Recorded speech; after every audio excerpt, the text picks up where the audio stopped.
Right සුබ දවසක්. එතකොට දින 16 කොමර්ස් රිවිෂන් එකේ දෙවනි දවස. හරි. උඹලා පළවෙනි දවස් රාවණන් ඔයා දන්නවා කොහොමද සම්පූර්ණ වැඩපිළිවෙල යන්නේ කියලා. ඒ කියන්නේ දවස් 16කින් සම්පූර්ණ කොමර්ස් සිලබස් එක කවර් කරන දින 16 රිවිෂන් එක. එතකොට මේකේ 10 11 සම්පූර්ණ සිලබස් එකම දවස් 16කින් කවර් කරනවා. හරි. එතකොට පළවෙනි වැඩසටහනට සම්බන්ධ වුනේ නැත්නම් ඒක YouTube එකේ link එක තියෙනවා. අනිවාර්යෙන් එතනින් පළවෙනි වැඩසටහන බලන්න, පළවෙනි ප්‍රෝග්‍රෑම් එක කොහොමද උනේ කියලා බලන්න. එතකොට අයිඩියා එකක් එනවා කොහොමද දවස් 16 යන්නේ කියලා අපි වැට්ටික් කරගෙන යන්න. හරි. එතකොට ගිය සතිය අපි පේපර්ස් පැක් 16ක් යනවා. පළවෙනි පේපර් එක ගිය සතිය අපි ඉවර කරා. එතකොට ඒකෙදි අපි සාකච්ඡා කරා ව්‍යාපාර පසුබිම පාඩමට අදාළවයි, ගිණුම් කරන සමීකරණ පාඩමට අදාළවයි සම්පූර්ණයෙන් සාකච්ඡා කරගෙන ගියා. එතකොට ව්‍යාපාර පසුබිම පාඩමට අදාළව අපි සාකච්ඡා කරා අවශ්‍යතාවයක් කියන්නේ මොකටද? ඔයා බලන්න ඔයාලට මතකද කියලා. හරි. අවශ්‍යතාවයක් කියන්නේ මොකටද? ජීවත් වීම සඳහා මිනිසා විසින් අනිවාර්යයෙන්ම සපුරා ගන්න ඕන දේවල්. ඒවල තු ජීවත් වෙන්න බෑ. ජීවත් වෙලා වැඩක් නැහැ. සරලම දේ ජීවත් වෙන්න කොහොමත්ම බෑ. හරි. ඊළඟට අපි කතා කරා මූලික මිනිස් අවශ්‍යතා තුනයි. මොකක්ද අවශ්‍යතා තුන? ආහාර, ඇඳුම්, පැළඳුම්, නිවාස. මං කිව්වා කාලා බීලා ඇඳලා පැළඳලා ගේක හිටියට මදි. තව දේවල් මිනිස්සුන්ට තියෙනවා. ඒවට අපි කිව්වා මොන අවශ්‍යතා කියලාද? අතිරේක අවශ්‍යතා. එහෙම නැත්නම් අපි කිව්වා ද්විතීක මිනිස් අවශ්‍යතා කියලා. ඒතකොට ද්විතීක මිනිස් අවශ්‍යතා මොනවාද කියලා අපි පාඩම් කරා. අධ්‍යාපනය, ආදරය, විනෝදය, සෞඛ්‍ය, ආරක්ෂාව. ඔය ඕනම දෙයකට අපි කිව්වා ද්විතීක මිනිස් අවශ්‍යතාවයක් කියලා. ඊළඟට කතා කරා උවමනාවක් කියන්නේ මොකද? ඒ අවශ්‍යතා සපුර ගන්න විවිධ මාර්ග. කන්න ඕනේ, බත් කනවා, පිට්ටු කනවා, රොටි කනවා, පරාට කනවා, ඉස්වඩේ කනවා, වසලොඩේ කනවා, තෝසි කනවා, ආනමාලු කනවා, ඕන එකක් කනවා. අඳින්න ඕනේ, ගවුමක් අඳිනවා, සාරියක්, සරමක්, කලිසමක්, ෂර්ට් එකක් ඕන එකක් අඳිනවා. ඒ කියන්නේ අවශ්‍යතාවයේ ඉටු කරගන්න මාර්ග වලට අපි කියනවා මොකක් කියලාද? උවමනාවක් කියලා. හරි. ඊළඟට අපි කතා කරා මේ අවශ්‍යතා හා උවමනා අතර තියෙන වෙනස්කම්. අවශ්‍යතා නම් ජීවත් වෙන්න අත්‍යවශ්‍යයි. උවමනා සියල්ල අත්‍යවශ්‍ය නැහැ. අවශ්‍යතා සීමිතයි, උවමනා අසීමිතයි. අවශ්‍යතා සරලයි, උවමනා සංකීර්ණයි. අවශ්‍යතා නිර්මාණය කළ නොහැක, උවමනා නිර්මාණය කළ හැක. මේවා පට්ට පැහැදිලිව උදාහරණ දීලා සම්පූර්ණයේ පාඩේ කවර් කරා. හරි. ඊළඟට කතා කරා නිෂ්පාදිතයක් කියන්නේ මොකටද? හරි. නිෂ්පාදිතය මිනිසුන්ගේ අවශ්‍යතා හා උවමනා ඉටු කිරීම සඳහා වෙළඳ පොළට ඉදිරිපත් කර ඇති ඕනෑම දෙයක්. ඊළඟට කතා කරා නිෂ්පාදිත ප්‍රධාන කොටස් තුනයි. භාණ්ඩ, සේවා, අදහස්. භාණ්ඩයක් කියන්නේ මොකටද? අල්ලන්න පුළුවන් නම් ඒවා බඩු. එහෙම කොහොම පේපරේ හදන මිස් නැත්නම් පේපරේ බලන මිස් මානසිකව වැටෙන නිසා හරි අපි කව භාණ්ඩයක් කියන්නේ මොකටද? ස්පර්ශ කළ හැකි භෞතික පැවැත්මක් ඇතිද? සේවාවක් කියන්නේ මොකටද? ව්‍යාපාරයක් විසින් මම උගන්වනවා කියන්නේ සේවාවක්. ඩොකා දෙන්නේ සේවාවක්. ඒතකොට සේවාවක් කියන්නේ මොකටද? ව්‍යාපාරයක් විසින් පාරිභෝගිකයන් වෙත ලබා දෙන ක්‍රියාවක් හෝ ක්‍රියාවලියක්. රයිට්. ඊළඟට කතා කරා මේ භාණ්ඩ හා සේවා අතර වෙනස්කම්. භාණ්ඩ ස්පර්ශ කරන්න පුළුවන්, සේවා ස්පර්ශ කරන්න බෑ. භාණ්ඩ ගබඩා කරන්න පුළුවන්, සේවා ගබඩා කරන්න බෑ. ඊළඟට භාණ්ඩ සමාන ස්වරූපයක් ගන්නවා, සේවාව දෙන කෙනා අනුව වෙනස් වෙනවා. හරි. ඊළඟට කතා කරා නිෂ්පාදිතයේ ස්වභාවය අනුව ව්‍යාපාර ප්‍රධාන කොටස් දෙකයි. දැන් මම මේවා කියද්දි ඔබ බලපන් ඔබට මතකද කියලා. හරි. ඔබට ඒ ටික මතකද? ඔබේ ඔළුවේ තියෙනවද? නිෂ්පාදිතයේ ස්වභාවය අනුව ව්‍යාපාර ප්‍රධාන කොටස් දෙකයි. මොකද කොටස් දෙක? භාණ්ඩ නිෂ්පාදන ව්‍යාපාරයි, සේවා සපයන ව්‍යාපාරයි. භාණ්ඩ නිෂ්පාදන ව්‍යාපාරයක් වෙන නම් තියෙන්න ඕනේ කොන්දේසිය මොකක්ද? ව්‍යාපාරය තුළ බඩ හදනවා නම් අපි කියනවා භාණ්ඩ නිෂ්පාදන ව්‍යාපාරය. බඩ හදලා විකුණනවා නම් භාණ්ඩ නිෂ්පාදන ව්‍යාපාරය. බඩු හදන්නේ නැතුව සේවාවක් නම් සපයන්නේ ඒවට අපි කියනවා සේවා සපයන ව්‍යාපාරයක් කියලා. හරි. එතකොට ඊළඟට account වලින් කතා කරා accounting part වලට අදාළව. ඒකම accounting part එකට මුලින් මතක් කරන්නම්. එතකොට අද දවසේ ගිය සතියේ අපි සම්පූර්ණයෙන් paper number 1 එක ඉවර කරා. දැන් අද revision pack එකේ paper number 2 එක තියෙන අපිට සාකච්ඡා කරන්න සම්පූර්ණයෙන්ම revision pack එකේ paper number 2 එක දැන් මේක හැමෝගාම පේපරේ දැන් තියෙනවා. හරි. ඔයාලා ගාව නිකමට හරි පේපරේ නැත්තම් ඩිස්ක්‍රිප්ෂන් එකේ තියෙනවා ලින්ක් එක. ගිහලා පේපර් එක ඩවුන්ලෝඩ් කරගන්න. එහෙම නැත්නම් මම ගෲප් එකකටත් දාලා තියෙනවා. එහෙම රෙජිස්ටර් වෙච්ච ළමෙක් නම් එයා ගාව PDF එක අනිවාර්යෙන්ම තියෙනවා. එහෙම නැතුව කවුරු හරි බලනවා නම් ඩිස්ක්‍රිප්ෂන් එකේ ලින්ක් එකේ ඇති PDF එක ළඟ තියාගන්න මේක සාකච්ඡා කරන් යද්දි. හරි. රයිට්. එතකොට දැන් ගිය සතියේ අපි ව්‍යාපාර පසුබිම පාඩමට අදාළ මුල් පාර්ට් ටික සම්පූර්ණයෙන් කවර් කරා. දැන් එතකොට අද තියෙනවා ව්‍යාපාරයක් කියන්නේ මොකටද? අර ඒක ඉතුරු පාර්ට් ටික සාකච්ඡා කරගෙන යන්න. හරි. එතකොට ව්‍යාපාරයකට අදාළව ඉතුරු පාර්ට් ටික සාකච්ඡා කරගෙන යන එක තමයි අද දවස් සාකච්ඡා කරගෙන යන ව්‍යාපාර පසුබිම පාඩමට අදාළව. රයිට්. එතකොට මුලින්ම තියෙනවා ව්‍යාපාරය බිහි වුණේ ඇයි කියලා අහලා තියෙනවා. පළවෙනි ප්‍රශ්නේ දැන් උඹලා මේවා දන්නවා. හරි. ලාමක ප්‍රශ්න.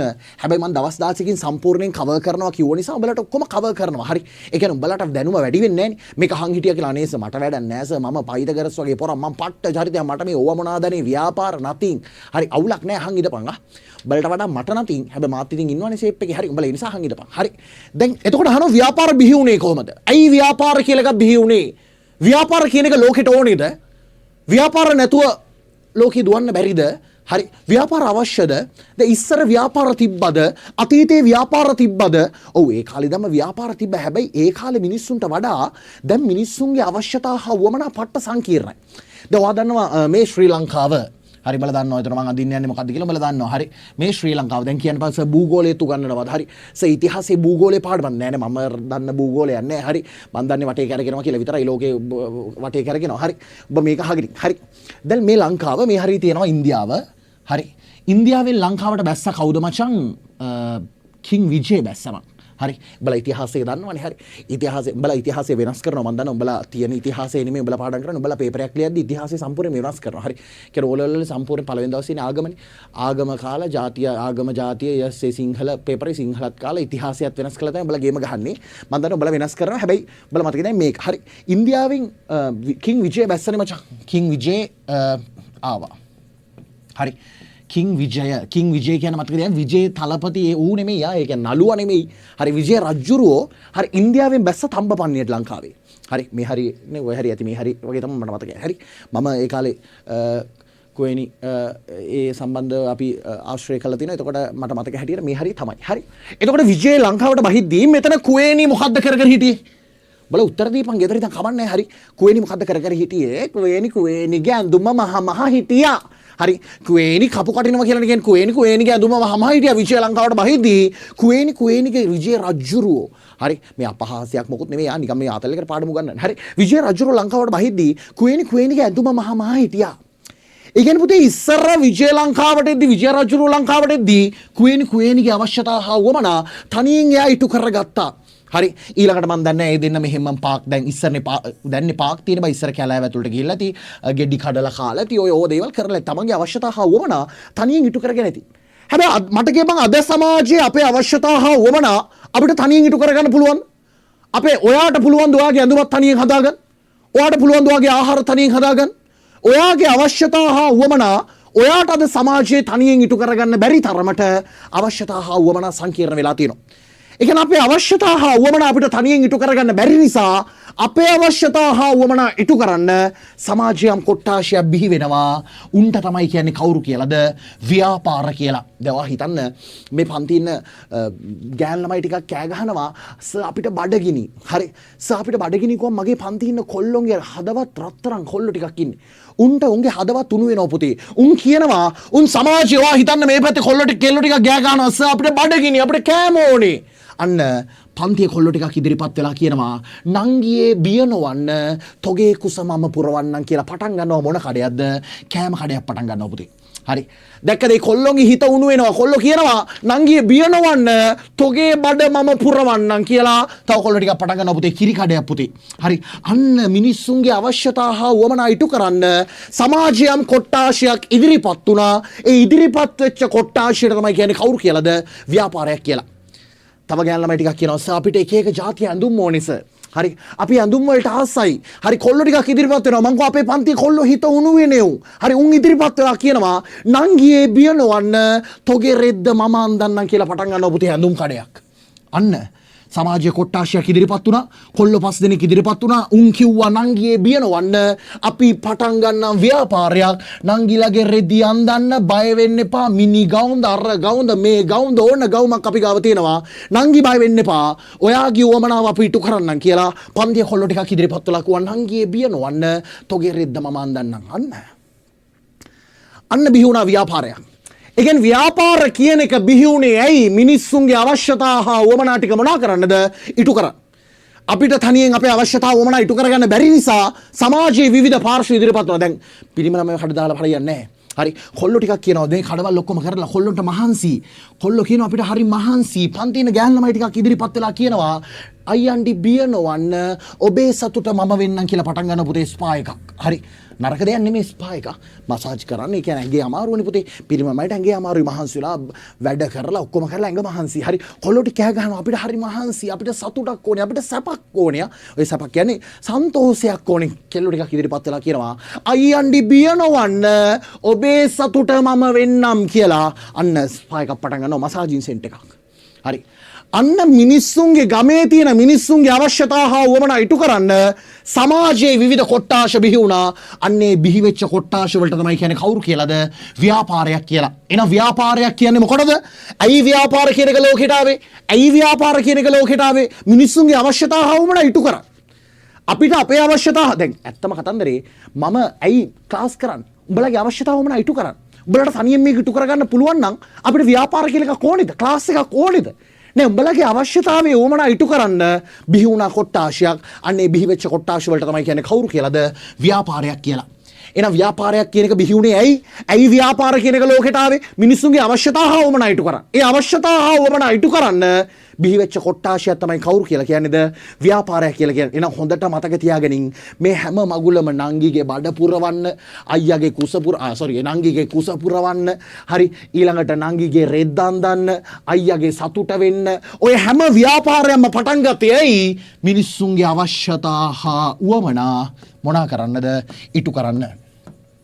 එන්න මේ මිනිස්සුන්ගේ අවශ්‍යතා හා වුවමනා ඉටු කරන්න බිහි වෙච්ච කොට්ටාශ වලට තමයි කියන්නේ කවුරු කියලාද? ව්‍යාපාරයක් කියලා.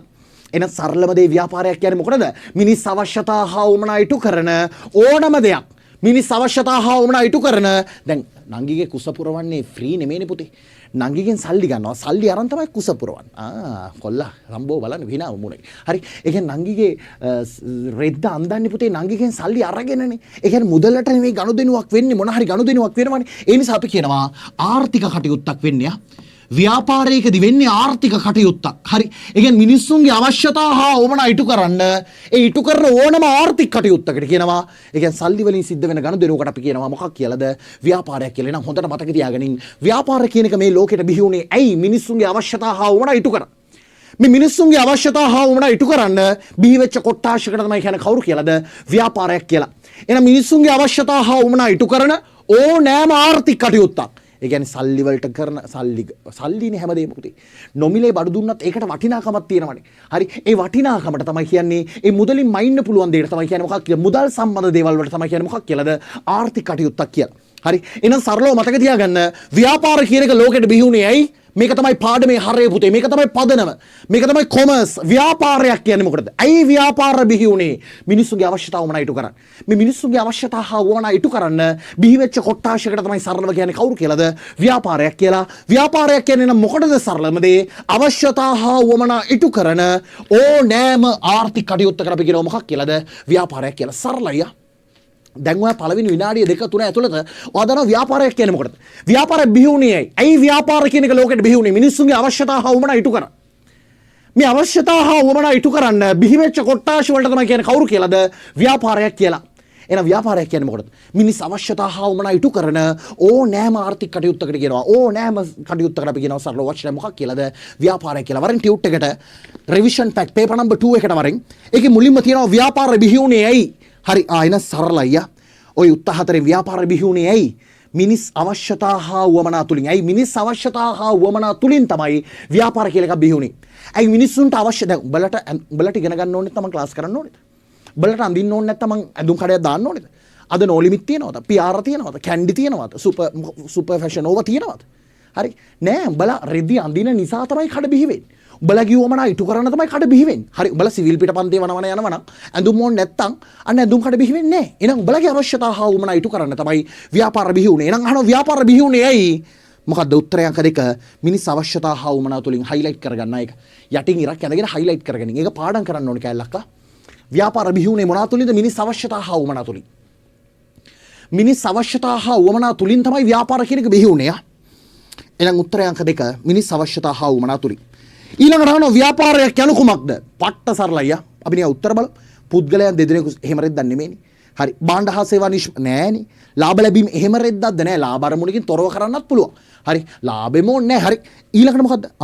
මිනිස් අවශ්‍යතා හා වමනා සපුරාලීමේ ඕනෑම ආර්ථික කටයුත්තක් හයිලයිට් කරගන්න පුතේ. මිනිස්සුන්ගේ අවශ්‍යතා හා වමනා ඉටු කරන සල්ලි වලටනේ අපි දෙන්නේ. නිකම් පිනට දෙන්නේ නෑනේ. වටිනාකමක් නැතුව දෙන්නේ නෑනේ.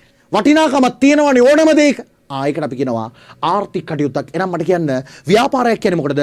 මිනිස් අවශ්‍යතා හා වමනා ඉටු කරන ඕනෑම ආර්ථික කටයුත්තක්. යටින් ඉරක් ඇඳගත්තා, හයිලයිට් කරගත්තා. පට්ට සරලයි. පට්ට සරලයි. පළවෙනි විනාඩි දෙක තුන ඇතුළත ව්‍යාපාර බලුවන් වාට. එහෙනම් ව්‍යාපාරයක් කියන්නේ මොකටද? මිනිස් අවශ්‍යතා හා වමනා ඉටු කරන ඕනෑම ආර්ථික කටයුත්තක්. ඕනෑම ආර්ථික කටයුත්තක්. හරි. මිනිස් අවශ්‍යතා හා වමනා සපුරාලන ඕනෑම ආර්ථික කටයුතු. ඕකේ අර දීර්ඝ නිර්වචනයක් තියෙනවා. ඒකත් අපි ලියාගමුද? ඒක ලියාගමු. ලියාගත්තම හොඳයි. ඒතකොට පේපර් එක සමහරලාට ලකුණු 4ක් විතර නැත්නම් 2ක් විතර දීලා හොත් අර දීර්ඝ නිර්වචනය ලියන්නේ වුණොත් ඒක ලියුවම මරුනේ. හරි. ඔයා ලියාගන්න ව්‍යාපාරයක් කියන එකේ දීර්ඝ නිර්වචනය ලියන්න. ඔයා ටියුට් එකේ ඉඩ තියෙන තැනකින් ව්‍යාපාරය යනු කියලා දාගන්න. අපි ඔක අර දිග නිර්වචනය ලියමු. අවශ්‍යතාව වමනා සපුරාලන්න භාණ්ඩ හා සේවා සපයන අනේම සීන් එකක් තියෙන. ඒක ලියාගමු. හරි. ඔයා සරල ප්‍රශ්නයකට ඕකට ඉර ගැහුවම හරියා. ඕක සරලව ලියුවම වැරදි නෑ. මිනිස් අවශ්‍යතාව හා වමනා සපුරාලන ඕනෑම ආර්ථික කටයුතු වැරදි නෑ. ඒකට වැරදි දාන්න බෑ. හරි. ඒ නිසා ලියාගන්න තව එකක්. ව්‍යාපාරයක් කියන එක ලියමු. ව්‍යාපාර යනු කියලා යටින් ඉරක් ගහගත්තා ලියාගන්න. හරි. මං කියන එක හොඳට ලියන්න. බෝඩ් එක බලන්න එපා. මං කියන එක ලියන්න. හරි. මිනිස් අවශ්‍යතා සපුරාලීමට අවශ්‍ය ලියාගන්න පට්ට පිළිවෙලට මිනිස් අවශ්‍යතා සපුරාලීමට අවශ්‍ය ලියාගන්න. මිනිස් අවශ්‍යතා සපුරාලීමට අවශ්‍ය දැන් මිනිස්සුන්ගේ අවශ්‍යතාව වමනා සපුරාලන්නේ කොහොමද? දැන් මම උඹලගේ අවශ්‍යතාව ඉටු කරන්නේ කොහොමද? සේවාව දීලා නේද? ඇඳුම් කඩයක් නැත්තම් නංගික කුස පුරවන්නේ කොහොමද අයියා? බඩු දීලා නේද පුතේ? කෑම දීලා නේද? හරි. එතකොට නංගිගේ රෙද්දන් දන්නේ කොහොමද? රෙද්ද දීලා නේද පුතේ? භාණ්ඩේ දීලා නේද? බඩු දීලා නේද? එහෙනම් අවශ්‍යතාව වමනා අපි සපුරන්නේ කොහොමද? භාණ්ඩ හා සේවා දීලා. හරි. ඒ කියන්නේ අවශ්‍යතාව අපි කඩයක් දාලා මම ක්ලාස් එකක් පටන් ගන්න නිකන් උගන්වන්න තු මෙහෙම බලන් ඉන්න ස්ක්‍රීන් එක ඉස්සරහට වෙලා. උඹලට ඔලුවට යනවද? උඹලගේ අවශ්‍යතාව ඉටු වෙනවද? මම මෙහෙම විනාඩි 5ක විතර බලන් ඉඳලා කියනවා හරි good night. හරි. තේරුම් ගත්තා. එහෙම කියන්න පුළුවන්. බෑ උඹලට මම සේවාව දෙන්න ඕනේ. උඹලට මම භාණ්ඩය දෙන්න ඕනේ. එහෙම නැත්නම් උඹලගේ අවශ්‍යතාව ඉටු වෙන්නේ නැහැ. එහෙනම් අපි ලියනවා මිනිස් අවශ්‍යතා සපුරාලීමට අවශ්‍ය කමා විවිධ වූ භාණ්ඩ හා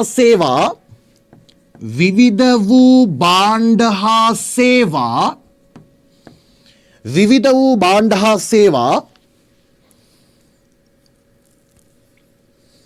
නිෂ්පාදනය කිරීම. බඩු ටික හදන්න එපා මුලින්ම. මම ව්‍යාපාරයක් නම් මම ඇඳුම් කඩයක් නම් නංගිගේ රෙද්දන් දාන්න මම රෙද්ද මහලින්න එපා.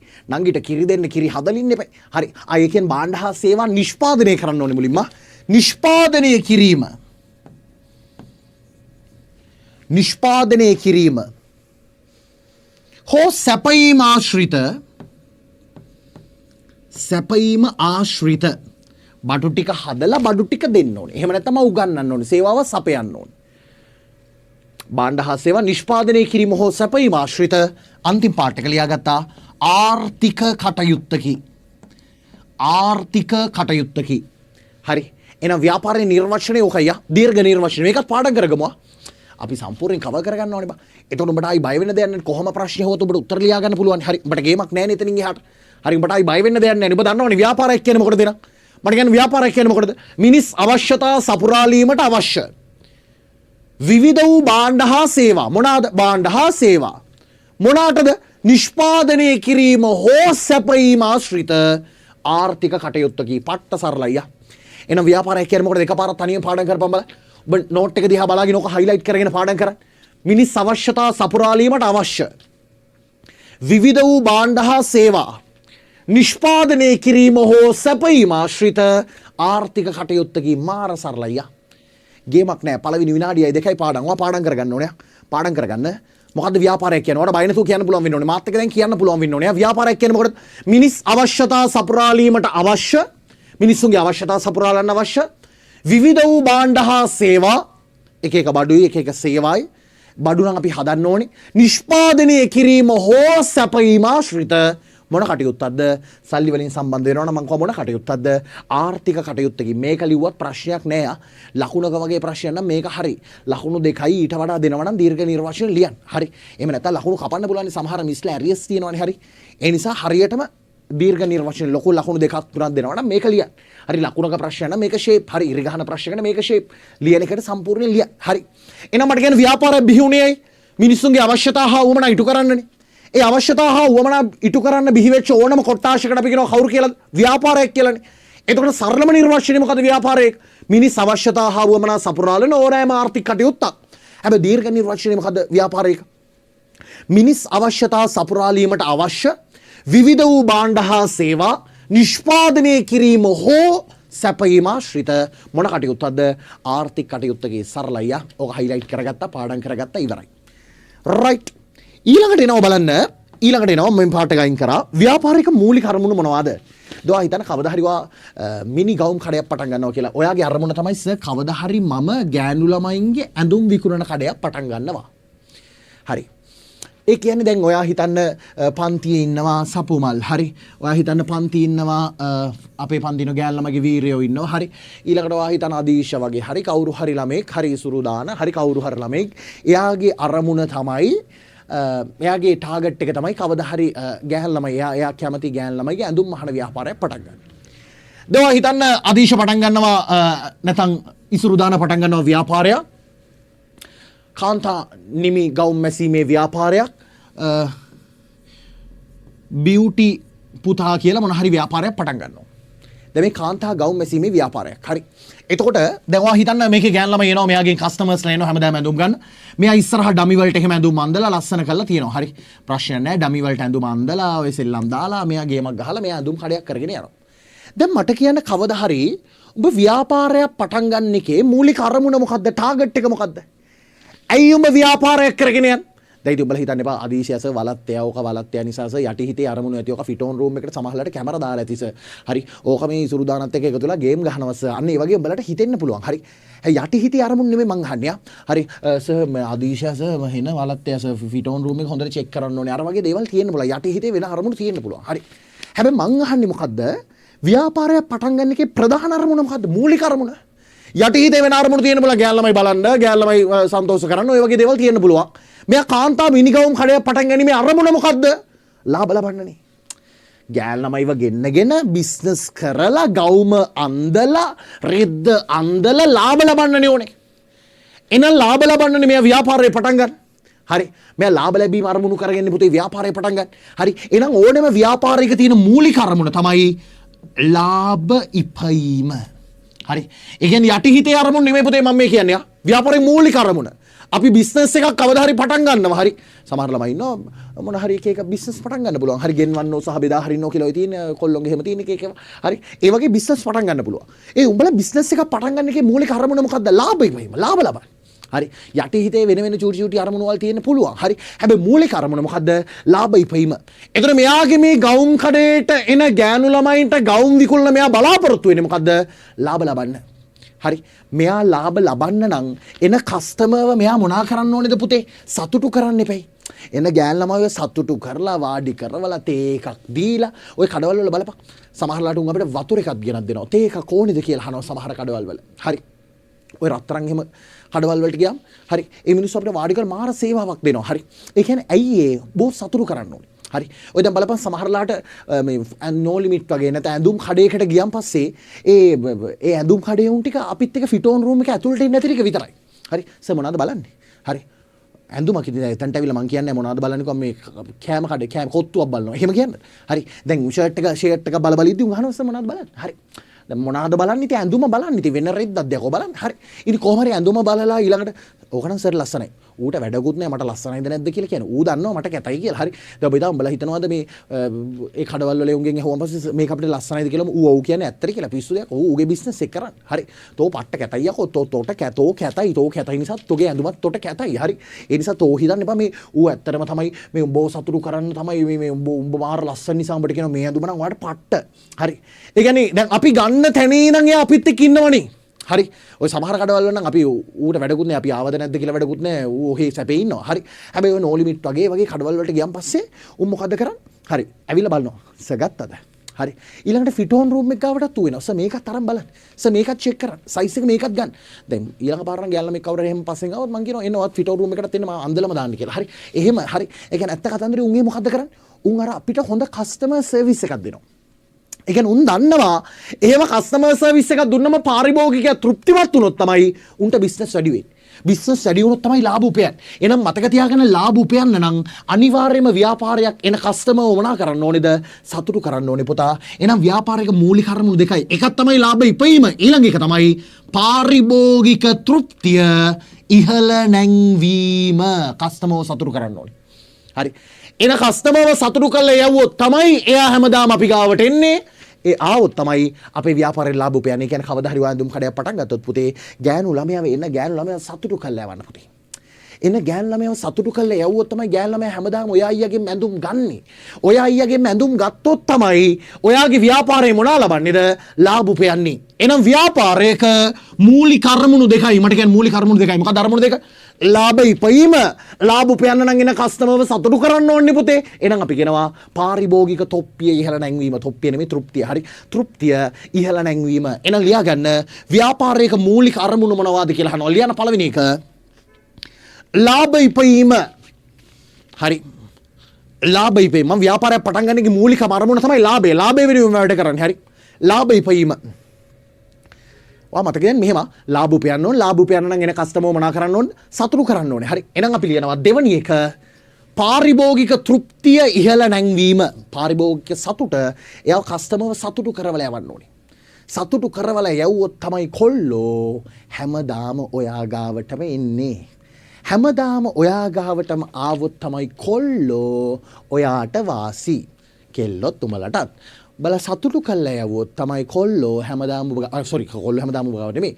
ඔබ සතුටු කල්ලා යවුවොත් තමයි කඩේට හැමදාම බිස්නස් එන්නේ. ඔබට බිස්නස් ආවොත් තමයි ලාභ වැඩි වෙන්නේ. රයිට්. එහෙනම් මට කියන්නේ ව්‍යාපාරික මූලික අරමුණු දෙකයි. මොකද ව්‍යාපාරික මූලික අරමුණු දෙක? එකක් ලාභ ඉපීම, ඊළඟ එක තමයි පාරිභෝගික තෘප්තිය ඉහළ නැංවීම. හරි. ලිව්වා පාරිභෝගික තෘප්තිය ඉහළ නැංවීම. රයිට්. හයිලයිට් කරගත්ත පාඩම් කරා. දැන් මට කියන්න මේ අරමුණු වලට යන්න මේවට අපි කියනවානේ මූලික අරමුණු කියලා. මේවට අපි කියන්නේ මූලික අරමුණු. ව්‍යාපාරයක මූලික අරමුණු. මූලික අරමුණු දෙකයි. ලාභ ඉපීමයි පාරිභෝගික තෘප්තිය ඉහළ නැංවීමයි. මේ අරමුණු වලට යන්න අවශ්‍ය උපාරමුණු තියෙනවානේ. දැන් ලාභ ලබන්න නම් එන කස්ටමර්ව සතුටු කරන්න ඕනේ. එන කස්ටමර්ව සතුටු කරන්න නම් අපේ බඩුවල ක්වොලිටිය මොනවා වෙන්න ඕනේද? වැඩි වෙන්න ඕනේ.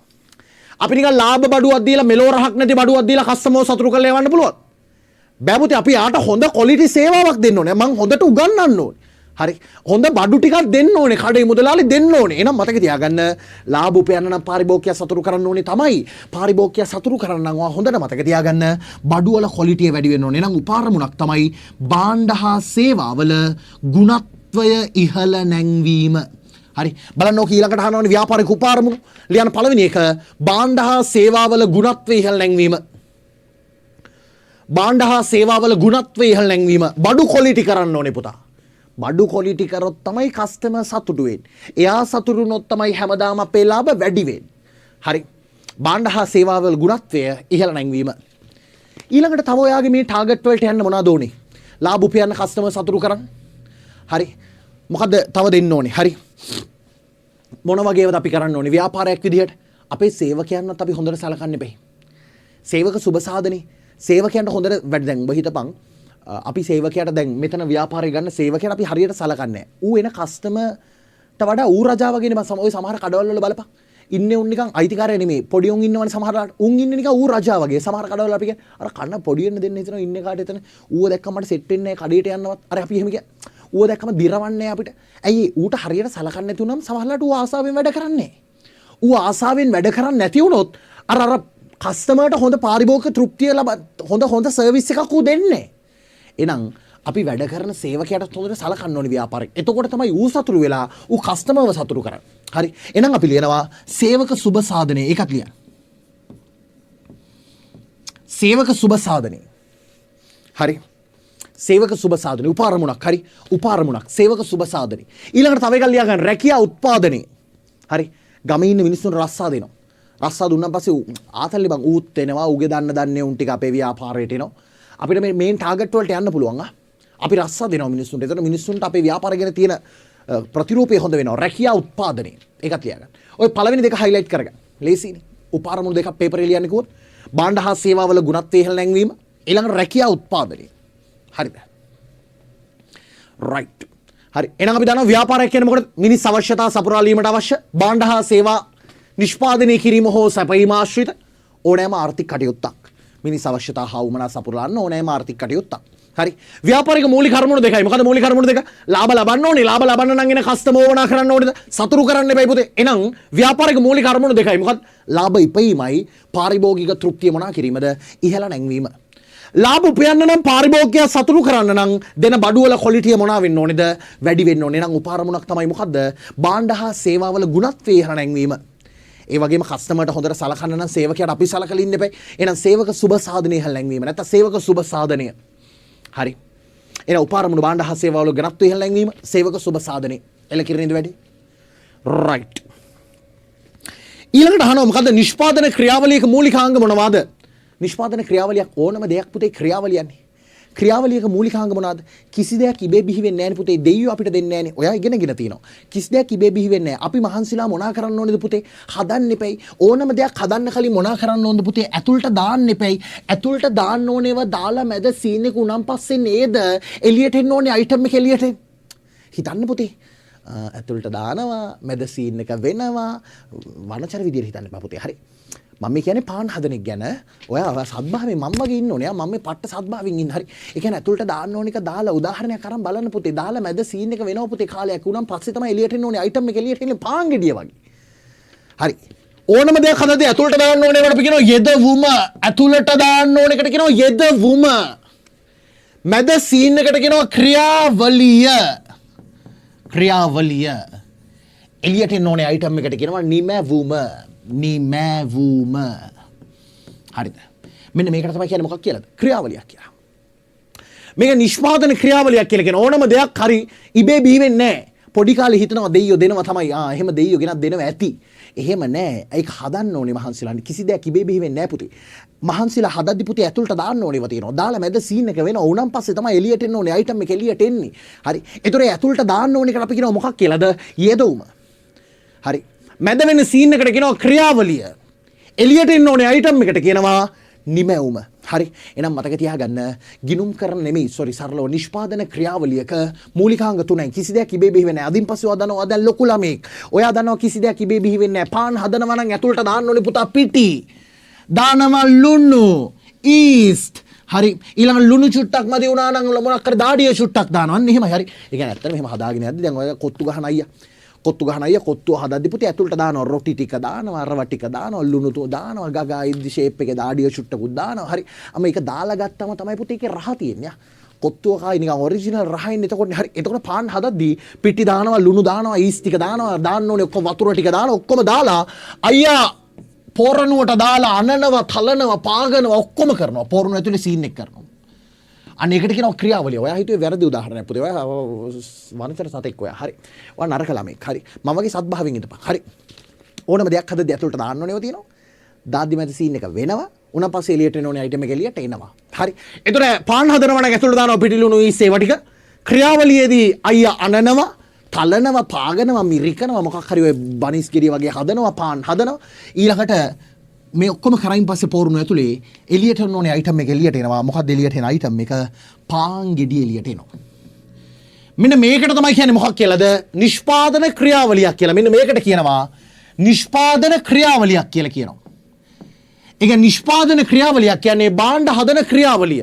හරි. කිසි දෙයක් ඉබේ බිහි වෙන්නේ නැහැ. මහන්සිලා හදන්න ඕනේ කිව්වනේ. හදද්දී ඇතුළට දාන්න ඕනේ කිව්වනේ. දාලා මැද සීන් එක වෙනවා කිව්වනේ. උනම් පස්සේ එළියට එන්න ඕනේ අයිටම් එක එළියට එනවනේ. අන්න ඕකට තමයි කියන්නේ මොකක් කියලාද? නිෂ්පාදන ක්‍රියාවලියක්. එහෙනම් මට කියන්නේ නිෂ්පාදන ක්‍රියාවලියක මූලිකාංග තුනයි. මොකද්ද? යෙදවුම්, ක්‍රියාවලිය, නිමැවුම්. මොකද්ද නිෂ්පාදන ක්‍රියාවලියේ මූලිකාංග තුන? යෙදවුම්, ක්‍රියාවලිය, නිමැවුම්. මොන දෙයක් හදන්න කලින් ඇතුළට දාන්න ඕනේ. දාලා මැද සීන් එක වෙනවා. උනම් පස්සේ එළියට එන්න ඕනේ අයිටම් එක එළියට එනවා. ඇතුළට දාන එකට කියනවා යෙදවුම, මැද වෙන සීන් එකට කියනවා ක්‍රියාවලිය, එළියට එන්න ඕනේ අයිටම් එකට කියනවා මොකක් කියලාද? නිමැවුම කියලා. එහෙනම් අහනවා පේපරේ නිෂ්පාදන ක්‍රියාවලියේ මූලිකාංග මොනවාද? යෙදවුම්, ක්‍රියාවලිය, නිමැවුම්. මන්න මේක ලියා ගන්න. හරි. මේක ඕනේ නැහැ. පිටි සීන් එක ඕනේ නැහැ. හරි. ඔලියා ගන්න යෙදවුම්, ක්‍රියාවලිය, නිමැවුම්. ඔය අහනව නේද? නිෂ්පාදන ක්‍රියාවලියේ මූලිකාංග මොනවාද කියලා? ලියා ගන්න. යෙදවුම් ඉරක් ගැහුවා, ක්‍රියාවලිය ඉරක් ගැහුවා, නිමැවුම්. ඔයාට ඉරිගගා යන්න අමාරු වෙන තරු දාලා ලියනවා. ඕන එකක් කරන්න. ඕන ඔයා ආස ඕනේ තරු හඳ පළු ඕන එකක් දාපන්. හරි. නිෂ්පාදන ක්‍රියාවලියේ මූලිකාංග මොනවාද? යෙදවුම්, ක්‍රියාවලිය, නිමැවුම්. එලකිරීම. ඊළඟට අහනවා නිෂ්පාදන සාධක යනු. ආයි කියන්නේ නිෂ්පාදන සාධක කියන්නේ මොකටද? යෙදවුම් වලට. යෙදවුම් කියන්නේ මොකක්ද කියලා අහන්නේ මෙයා. යෙදවුම් වලට කියන තවත් නමක් තමයි නිෂ්පාදන සාධක. ඒකට තව නමක් කියනවා නිෂ්පාදන සම්පත්. ඕන එකක් හරියා. නිෂ්පාදන සාධක කියලා කියනවා. නිෂ්පාදන සම්පත් කියලා කියනවා. දැන් ඔය නිෂ්පාදන සාධකයන්ට ඒ සාධක අනු කියලා තියෙනවනේ. එතනට ස්ලෑෂ් මේ පැත්තට ගහන්න ඉර මේ මෙහෙම ඉරක් ගහන්න බා. ඇල ඉරක් ගහලා ලියාපන්. ඒකට තව නමක් තමයි නිෂ්පාදන සම්පත්. නිෂ්පාදන සම්පත් කියලා කියනවා. තව ස්ලෑෂ් දෙකක් ගහපන් ලියපන් යෙදවුම්. යෙදවුම් කියලාත් කියනවා. හරි. ඒ කියන්නේ නිෂ්පාදන සාධක කියන්නේ නිෂ්පාදන සම්පත් යෙදවුම් වලටම තමයි යා. හරි. දැන් මට කියන්නේ යෙදවුමක් කියන්නේ මොකටද? ගේමක් නැහැ. මොකද යෙදවුමක් කියන්නේ? බඩුව හදන්න ඕන දේවල්. බඩ හදන්න ඕන අයිටම් එක තියෙනවා නේද? බඩුව හදන්න ඕන අයිටම් එකට තමයි කියන්නේ මොකක් කියලාද? යෙදවුම කියලා. සත්භාවයෙන් ඉඳපන් එතකොට මට කියන්නේ පාන් හදන්න නම් ඕන අයිටම් පිටියන්න යෙදවුම්. හරි. ඇඳුමක් මහනවා නම් අවශ්‍ය රෙදි. හරි. මොකක් හරි ඒ කියන්නේ කෑමක් හදනවා නම් ඒ රොටියක් කොත්තුවක් හදනවා නම් රොටි. හරි. අනේ භාණ්ඩය හදන්න අවශ්‍ය ද්‍රව්‍ය වලට තමයි කියන්නේ මොකක් කියලාද? යෙදවුම්. භාණ්ඩ හා සේවා නිෂ්පාදනය කරන අවශ්‍ය සම්පත් තියෙනවනේ. ඒ අවශ්‍ය සම්පත් වලට තමයි කියන්නේ සම්පත් වලට තමයි සරල වචනයක් කියන්නේ මොකක් කියලාද? යෙදවුමක් කියලා. ඒ කියන්නේ නිෂ්පාදන සාධකයක් කියලා. නිෂ්පාදන සම්පතක් කියලා කියන්නේ භාණ්ඩ හා සේවා නිෂ්පාදනය කිරීමට අවශ්‍ය සම්පත්. ඒ භාණ්ඩ හා සේවා නිෂ්පාදනය කිරීමට අවශ්‍ය දේවල් වලට කියනවා මොකක් කියලාද? යෙදවුමක් කියලා. එහෙනම් යෙදවුමක් කියන්නේ මොකටද? යෙදවුම් වලටම තමයි කියන්නේ නිෂ්පාදන සාධක, නිෂ්පාදන සම්පත්. ඒ ඕනම දෙයකට කියනවා මොකක් කියලාද? යෙදවුමක් කියලා. ලියාගන්න එන යෙදවුම්, නිෂ්පාදන සාධක, නිෂ්පාදන සම්පත් කියන එක භාණ්ඩ හා සේවා නිෂ්පාදනය කිරීම සඳහා ලියන්න. භාණ්ඩ හා සේවා නිෂ්පාදනය කිරීම සඳහා භාණ්ඩ හා සේවා නිෂ්පාදනය කිරීම සඳහා අවශ්‍ය සම්පත් වේ. භාණ්ඩ හා සේවා නිෂ්පාදනය කිරීම සඳහා අවශ්‍ය සම්පත් වේ. භාණ්ඩ හා සේවා නිෂ්පාදනය කිරීම සඳහා අවශ්‍ය සම්පත් වේ. වැඩි හරිය නේද? ඉවරයි. හරි. යෙදවුමක් කියන්නේ මොකටද? භාණ්ඩ හා සේවා නිෂ්පාදනය කිරීම සඳහා අවශ්‍ය සම්පත් වේ. හයිලයිට් කරගත්තා. භාණ්ඩ හා සේවා නිෂ්පාදනය කිරීම සඳහා අවශ්‍ය සම්පත් වේ. භාණ්ඩ හා සේවා නිෂ්පාදනය කිරීම සඳහා අවශ්‍ය සම්පත් වේ. එලකිරණේද වැඩි? නියමයිද? හරිනේද වැඩි? ගොඩ. දැන් ඊළඟ ප්‍රශ්නේ බලන්න ඔයගෙන් අහනවා 7 වෙනි ප්‍රශ්නේ. නිවැරදි නිෂ්පාදන සාධක ඇතුළත් වගන්තිය වන්නේ කොමර්ස් වල ඕනම දෙයක් හදද්දී ඇතුළට දාන්න ඕනේව තියෙනවනේ. එක එක තියෙනවා ඇතුළට දාන්න ඕනේව තියෙනවා. හරි. ඇතුළට දාන්න ඕනේව දාලා සීන් එක වෙනවා. එළියට එන්න ඕනේ අයිටම් එක එළියට එනවා. කොමර්ස් වල ඇතුළට දාන්න ඕනේ පුතේ මොකක්ද ඒ උනේ? ඇතුළට දාන්න ඕනේ ප්‍රධාන 4ක් තියෙනවා. ඒ කියන්නේ කොමර්ස් වල නිෂ්පාදන සාධක යෙදවුම් නිෂ්පාදන සම්පත් ඇතුළට දාන්න ඕනේ ಜಾති 4ක් තියෙනවා කොමර්ස් වල. මොන හරි දෙයක් පටන් ගන්නවා නම් කොමර්ස් වලදී ඇතුළට දාන්න ඕනේ ಜಾති 4ක් තියෙනවා. හරි. ඔයා හිතන්න කවදා හරි ඔයා බිස්නස් එකක් පටන් ගන්නවා කියලා සරලව නිකන් උදාහරණයක් ගන්න. ඒ ව්‍යාපාරය පටන් ගන්න ඔයාට අවශ්‍ය සම්පත් ප්‍රධාන 4ක් තියෙනවා. පළවෙනි එක තමයි මේක අපි එකින් එක බලමු අන්තිමට. නිකන් මතක තියාගන්න මේක. පළවෙනි එක තමයි භූමිය. මොකද්ද පළවෙනි එක? භූමිය. මුලින්ම පුතේ භූමිය ඇතුළට දාන්න ඕනේ. ඔයා හොඳ මතක් කරගන්න නිෂ්පාදන ක්‍රියාවලිය මුලින්ම භූමිය ඕනේ. භූමිය කියන මතක තියාගන්න ස්වභාව ධර්මයෙන් ලැබී ඇති සම්පත්. ඕන අපි ඒකත් ලියමු. ස්වභාව ධර්මයෙන් ලැබී ඇති සියලුම සම්පත්. හරි. හරි. අපි අන්තිමට ලියමු ඒ ටික. ස්වභාව ධර්මයෙන් ලැබිලා තියෙන ඒවා තමයි භූමිය කියන්නේ. හරි. ඒ කියන්නේ ඔයා කවදා හරි ලොකු ළමයෙක් වෙලා ව්‍යාපාරයක් පටන් ගන්නවා කියන්නේ. ඔයාට ඕනේ ස්වභාව ධර්මයෙන් ලැබිලා තියෙන ඉඩමක්. හරි. ඔයා නැත්නම් මල් වගාවක් කරනවා නම් ඔයාට හිරු එළිය වගේ දේවල් ඕනේ නේද? නොමිලේ ගන්න දේවල් ස්වභාව ධර්මයෙන් ලැබිච්ච ඒවා. හරි.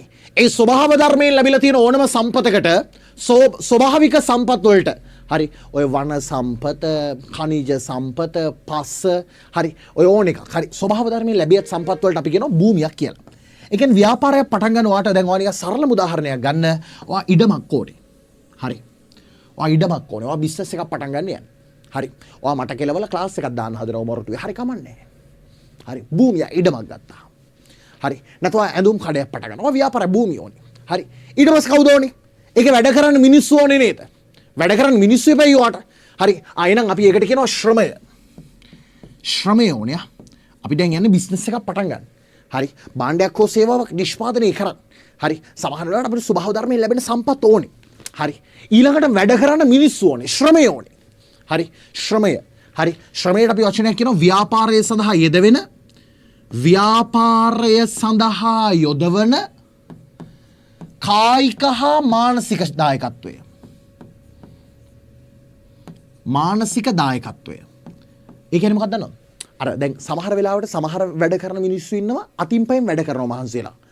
සමහර අය මොලෙන් ගේම ගහන ඉන්නවා. හරි. ඒතර මානසිකව වැඩ කරනවත් ඉන්නවා කායිකව වැඩ කරන අයත් ඉන්නවා. ඒතර ව්‍යාපාරයට දාන ඒ කායික හා මානසික දායකත්වය කියන දෙකම ශ්‍රමය තමයි. හරි. ඒතර ඉඩමක් තියෙනවා, භූමිය තියෙනවා, ස්වභාව ධර්මයෙන් ලැබෙන සම්පතක් තියෙනවා මොනවා හරි. දැන් ඉඩම කෙනෙක් ගන්න එපා අපි දැන් සල්ලි වලට ගන්නවා. එහෙම තමයි.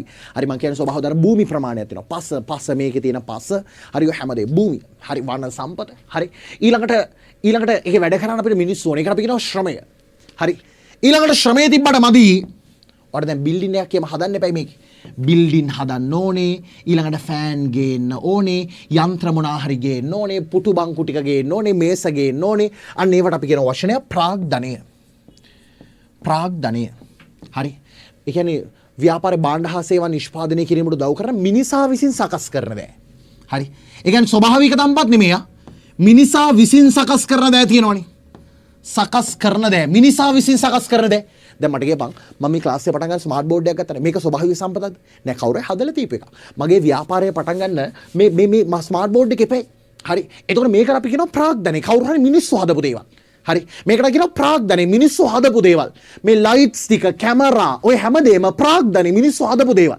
හරි. ස්වභාව ධර්මයෙන් ලැබෙන සම්පත් නෙමෙයිනේ. ඒවා මිනිස්සු හදපු දේවල්. ඒවට අපි වචනයක් කියනවා ප්‍රාග්ධනය.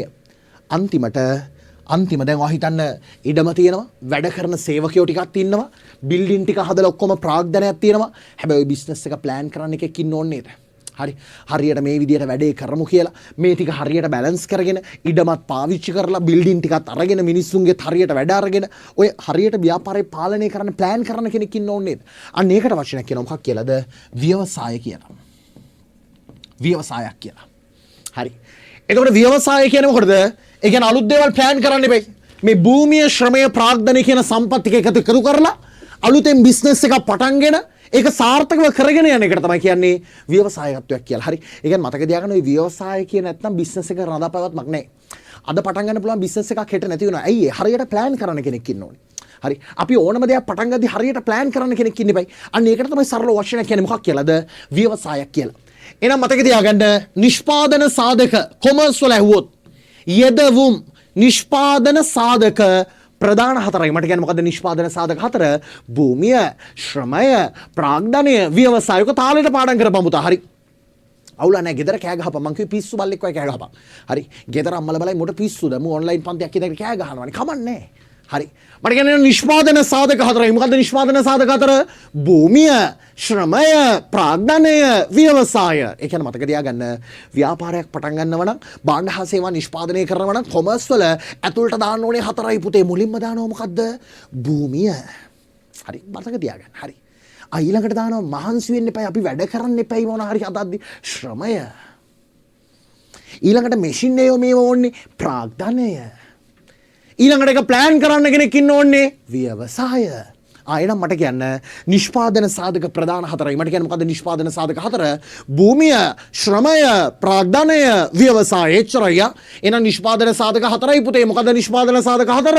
ව්‍යාපාරයක කොමර්ස් වල පේපර් ඇහුවොත් භාණ්ඩ හා සේවා නිෂ්පාදනය කරන්න අවශ්‍ය සම්පත් නිෂ්පාදන සාධක ප්‍රධාන හතරයි. මොකද්ද මේ හතර?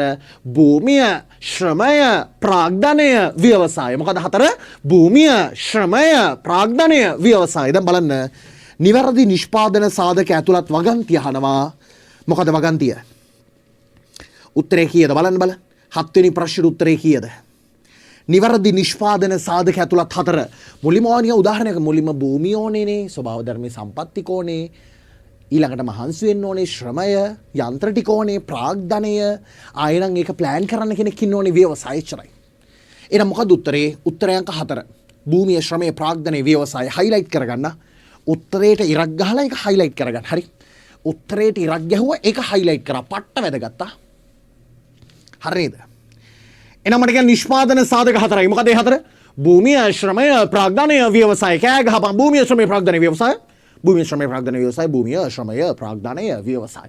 දැන් බලන්න සින්දු මත හිටින් තාලයක් තියෙන නිසා ඒ නිසා මේවා තාලයකට පාඩම් කරපන්. දැන් මාත් එක්ක කියපන් තෝ කියන්න ඕනේ ඔන්ලයින් ඉඳලා කියන්න ඕනේ. හරි.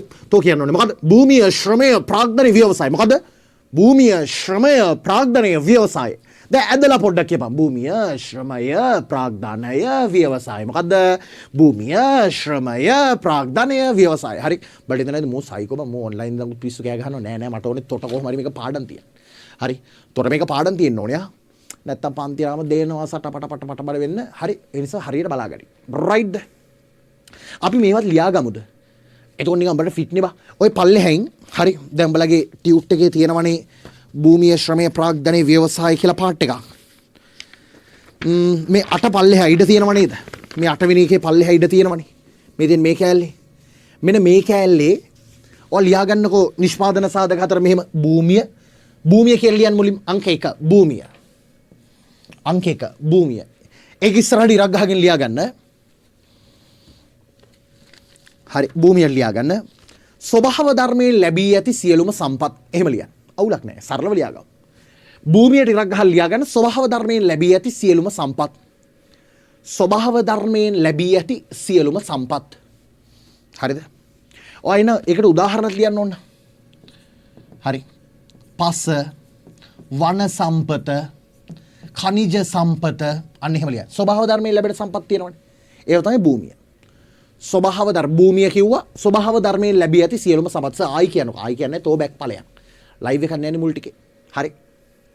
YouTube ලයිව් එකක් නිසා කේස් එකක් නෑ. බැක් ගියා බැලුවා. ස්වභාව ධර්මයෙන් ලැබී ඇති සියලුම සම්පත්. ලිව්වා පස, වන සම්පත, ඛනිජ සම්පත ඒ ටික ලිව්වා. ඊළඟට අංක 2 ශ්‍රමය. ලියාගන්න ව්‍යාපාරයක් සඳහා යෙදවෙන නැත්නම් යොදවන කායික හා මානසික දායකත්වය. එක්ක අතින් පයින් වැඩ කරන මිනිස්සු ඉන්නවා නැත්නම් මොලෙන් ගේම ගහන ඉන්නවා. ව්‍යාපාරයක් සඳහා යොදවන කායික හා මානසික දායකත්වය. කායික හා මානසික දායකත්වය. හරි. ශ්‍රමය කියන්නේ මොකටද? ව්‍යාපාරයක් සඳහා යොදවන කායික හා මානසික දායකත්වය. ඊළඟට ඕන්න මේ උදාහරණයක් මෙහෙම ලියාගන්න එකට. කායික දායකත්වය. කවුද? කය වෙහෙසා වැඩ කරන අතින් පයින් වඩු කාර්මිකයන්. එහෙම ලියන්න. වඩු කාර්මිකයන්. මනස වෙහෙසා මානසික ශ්‍රමය. මානසික කියලා එකට ඉරක් ගහගෙන ලියා ගන්න. කවුද? ඔයා දන්නවා. කළමනාකරුවන්. මැනේජර්ස්ලා. ගණකාධිකාරීවරුන්. හරියට ලියපන් වචනේ. ගණිකාවරුන් නෙමෙයි යා. ඊට පස්සේ පේපරේ පාඩම් ගෙදර කෑ ගහනවා. මනස වෙහෙසා වැඩ කරන ගණිකාවන්. එහෙම පිස්සු ගෙලින්න එපා. හරි. ගණකාධිකාරීවරුන් නා පිස්සු නම් ගෙලින්න එපා. මනස වෙහෙසා වැඩ කරන උන් ගණිකාවන්. මනස නෙමෙයි උන් වෙහෙසන්නේ. සෝරි මනස නෙමෙයි උන් නෑ. උන් අදාළ වෙන්නේ නෑ. හරි උන් නෑ. යකෝ කායික ශ්‍රමයේ සපයන්නේ වඩු කාර්මිකයෝ. මානසික කළමනාකරුවන් ලියන්න ගණකාධිකාරීවරු. අකවුන්ටන්ට් කියන්නේ උට තමයි. හරි උදාහරණයක් ලියාගන්න. ශ්‍රමයේ ලියුවා ව්‍යාපාරයක් සඳහා යොදවන කායික හා මානසික දායකත්වය. කායික දායකත්වයට උදාහරණයක් ලියුවා වඩු කාර්මිකයා. මානසික දායකත්වයට කළමනාකරුවන් ගණකාධිකාරීවරු. හරි. ඊළඟට ප්‍රාග්ධනය. හරි. ඒක ලියාගන්න. නිෂ්පාදනයේදී ආධාර කරගන්නා ඒ කියන්නේ අපේ නිෂ්පාදනයට උදව් වෙන ප්‍රාග්ධනයට ගහගෙන ලියාගන්න. නිෂ්පාදනයේදී ආධාර කරගන්නා මිනිසා විසින් සකස් කරන දෑ. ඒක ලියාගන්න. නිෂ්පාදනයේදී ආධාර කරගන්නා මිනිසා විසින් සකස් කරන දෑ. ප්‍රාග්ධනය කියන්නේ මිනිස්සු හදන්න ඕනේ. මිනිසා විසින් සකස් කරන දෑ. මිනිසා විසින් සකස් කරන දෑ. නිෂ්පාදනයේදී ආධාර කරගන්නා මිනිසා විසින් සකස් කරන දෑ. ලියන යන්ත්‍ර උපකරණ ඒවා ලියන්න. ගොඩනැගිලි මුදලුත් ලියන්න. මුදලුත් හොඳයි යා. මේ මිනිස්සු හදන දේවල් මුදල්. හරි. නිෂ්පාදනයේදී ආධාර කරගන්නා මිනිසා විසින් සකස් කරන දෑ. යන්ත්‍ර උපකරණ ගොඩනැගිලි මුදල් ඔය දේවල් ලියන්න. හරිද? ඊළඟට ව්‍යවසාය. ලියන්න ව්‍යවසාය. මම ඔයාලට ව්‍යවසාය කියන්නේ මොකටද? මේ භූමිය ශ්‍රමය ප්‍රාග්ධනය තියෙන ඉඩමත් පාවිච්චි කරලා බිල්ඩින් ටිකත් අරගෙන වැඩ කරන සේවකයන්ගේ හරියට වැඩේ අරගෙන බිස්නස් එක ප්ලෑන් කරලා කරගෙන යනවා නම් අන්න ඒකට තමයි කියන්නේ මොකක් කියලාද? ව්‍යවසායක් කියලා. ලියා ගන්න ව්‍යවසාය. ඒ කියන්නේ මේ සාධක සංවිධානය කරන මුලින්ම හරි භූමිය ශ්‍රමය ප්‍රාග්ධනය වැනි ව්‍යවසායකත්වයට ලියන්න. දැන් මම කියන එක ලියන්න. භූමිය ශ්‍රමය ප්‍රාග්ධනය වැනි නිෂ්පාදන සාධක භූමිය ශ්‍රමය ප්‍රාග්ධනය වැනි නිෂ්පාදන සාධක සංවිධානය කරමින්. ඒක ඒ ටික එකතු කරලා. භූමිය ශ්‍රමය ප්‍රාග්ධනය වැනි නිෂ්පාදන සාධක සංවිධානය කරමින් අලුතෙන් බිස්නස් එකක් පටන් ගන්නව විතරක් බෑ පටන් ගෙන වහලා දාන්න බෑ කරගෙන යන්න ඕනේ. අන්න ඒකට තමයි ව්‍යවසායකත්වය කියන්නේ. භූමිය ශ්‍රමය ප්‍රාග්ධනය නිෂ්පාදන සංවිධානය කරමින් කමා යම් නිෂ්පාදන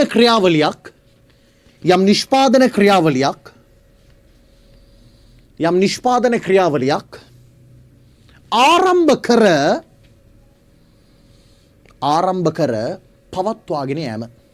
නැත්නම් පවත්වාගෙන යෑමේ ක්‍රියාවලිය. යම් නිෂ්පාදන ක්‍රියාවලියක් ආරම්භ කර පවත්වාගෙන යෑමේ ක්‍රියාවලිය.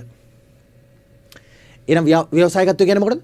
භූමිය ශ්‍රමය ප්‍රාග්ධනය වෙන නිෂ්පාදන සාධක සංවිධානය කරමින් එකට එකතු කරලා යම් නිෂ්පාදන ක්‍රියාවලියක් ආරම්භ කර පවත්වාගෙන යාමේ කාර්ය කියලුවා තවුලන්නේ. හරි.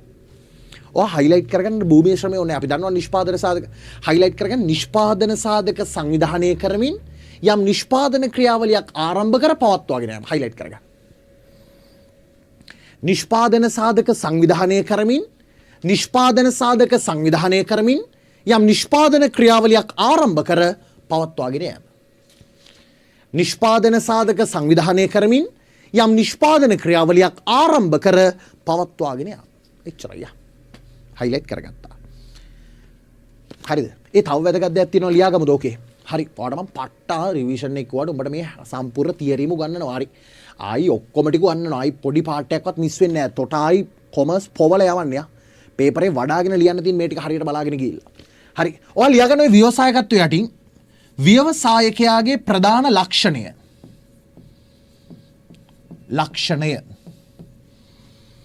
හරි. ප්‍රධාන ලක්ෂණය මොකක්ද? ඔයා කියන බල මතක නැහැ.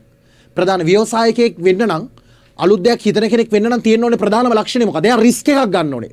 හරියයිද වරදිද දන්නේ නැහැ. හැබැයි අභියෝගයක් බාර ගන්නවා. එහෙනම් ප්‍රධාන ලක්ෂණය තමයි අවදානම් දැරීම. ලියන ප්‍රධාන ලක්ෂණය අවදානම් දැරීම. හරි. ඊළඟට ප්‍රධාන කාර්ය එයා කරන්නේ මොකද්ද? අලුත් දේවල් හදන එකනේ. ඔයා හිතන්නේ බස් මාත් කවදා හරි අලුත් මොකක් හරි හැදුවොත් මම ව්‍යවසායකයෙක්. ඔව් අලුතෙන් බිස්නස් එකක් හොඳයි. සර් මම ළමෙක් හැදුවොත් ව්‍යවසායකයෙක්ද සර්? හරි එහෙම නෑ. හරි ඔතෝ අලුතෙන් දෙයක් පටන් ගන්න ඕනේ. හරි. ප්‍රධාන කාර්ය මොකද්ද? නව්‍යතා සම්පාදනය. හරි. එහෙනම් මට කියන්නේ ව්‍යවසායකයෙකුගේ ප්‍රධාන ලක්ෂණය මොකද්ද? අවදානම් දැරීම. ප්‍රධාන ලක්ෂණය හොත් පේපරේ අවදානම් දැරීම. ප්‍රධාන කාර්ය අලුත් දේවල් හදන එක. නව්‍යතා සම්පාදනය. හරි. එහෙනම් ව්‍යවසායකයාගේ ප්‍රධාන ලක්ෂණය අවදානම් දැරීම. ප්‍රධාන කාර්ය නව්‍යතා සම්පාදනය. එලකිර නේද වැඩි? ගොඩ නේද? නිකන් ලාම කුඩින් අතපත ගාගෙන යනවනේ මේ සිලබස් එක. පොවන ඔබලට. හරි. බලාගෙන විනාඩියක් දෙන්නම් මං. බලපන්. ව්‍යවසායකත් නිෂ්පාදන සාධකයක් කියන්නේ මොකටද? නිෂ්පාදන සාධක හතර මොකද්ද? භූමිය කියන්නේ මොකටද? ශ්‍රමය, ප්‍රාග්ධනය, ව්‍යවසායකත්වය කියන්නේ මොකටද? ව්‍යවසායකයාගේ ප්‍රධාන ලක්ෂණේ කාර්ය බලපන්. මමට ජෝ ටිකක් බීලා එනම් බලපන් පට ගාලා.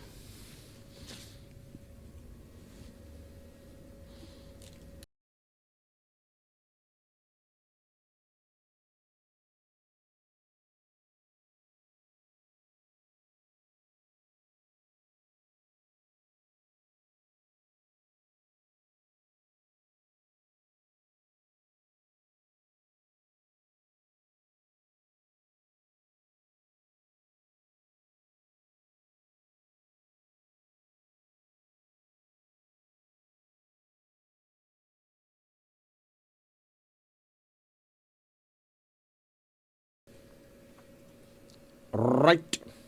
හරි නේද? ඒතර දැන් ඔයා දන්නවා ව්‍යාපාරයක් කියන්නේ මොකටද? මිනිස් අවශ්‍යතා හා උමනා සපුරාන ඕනෑම ආර්ථික කටයුත්තක්. ව්‍යාපාරික මූලික කර්මණු දෙකයි. ලාභ ඉපීම, ලාභ උපයන නම් පාරිභෝගිකය වුණා කරන්න ඕන, සතුරු කරන්න ඕන. පාරිභෝගික තෘප්තිය ඉහළ නැංවීම. ලාභ ලබන්න නම් පාරිභෝගිකයා සතුරු කරන්න ඕනේ. පාරිභෝගිකයා සතුරු කරන්න නම් බඩුවල ක්වොලිටිය වැඩි කරන්න ඕනේ. නම් ව්‍යාපාරික උපාර මොනවාද? භාණ්ඩ හා සේවාවල ගුණත්වය ඉහළ නැංවීම, ඊළඟට සේවක සුබ සාධනය, රැකියා උත්පාදනය, ඒ ඕනෙම එකක් හරි. ඊළඟට කතා කරා නිෂ්පාදන ක්‍රියාවලිය අධීර තුනයි. මොකක්ද? යෙදවුම්, ක්‍රියාවලිය, නිමැවුම්. යෙදවුමක් කියන්නේ මොකටද? නිෂ්පාදන සාධකයන්, නිෂ්පාදන සම්පතක් කියන්නේ මොකටද? භාණ්ඩ හා සේවා නිෂ්පාදනය කරන්න අවශ්‍ය සම්පත් වලට කියනවා නිෂ්පාදන සාධක කියලා. මට කියන කොමර්ස් වල නිෂ්පාදන සාධක හතරයි. මොකද ඒ හතර? භූමිය, ශ්‍රමය, ප්‍රාග්ධනය, ව්‍යවසාය. රයිට් නේද? මට කියන ව්‍යවසායකයාගේ ප්‍රධාන ලක්ෂණය රිස්ක් එක ගන්න එක, අවදානම් දැරීම. ප්‍රධාන කාර්ය නව්‍යතා සම්පාදනය, අලුත් දේවල් හදන එක. හරි නේද?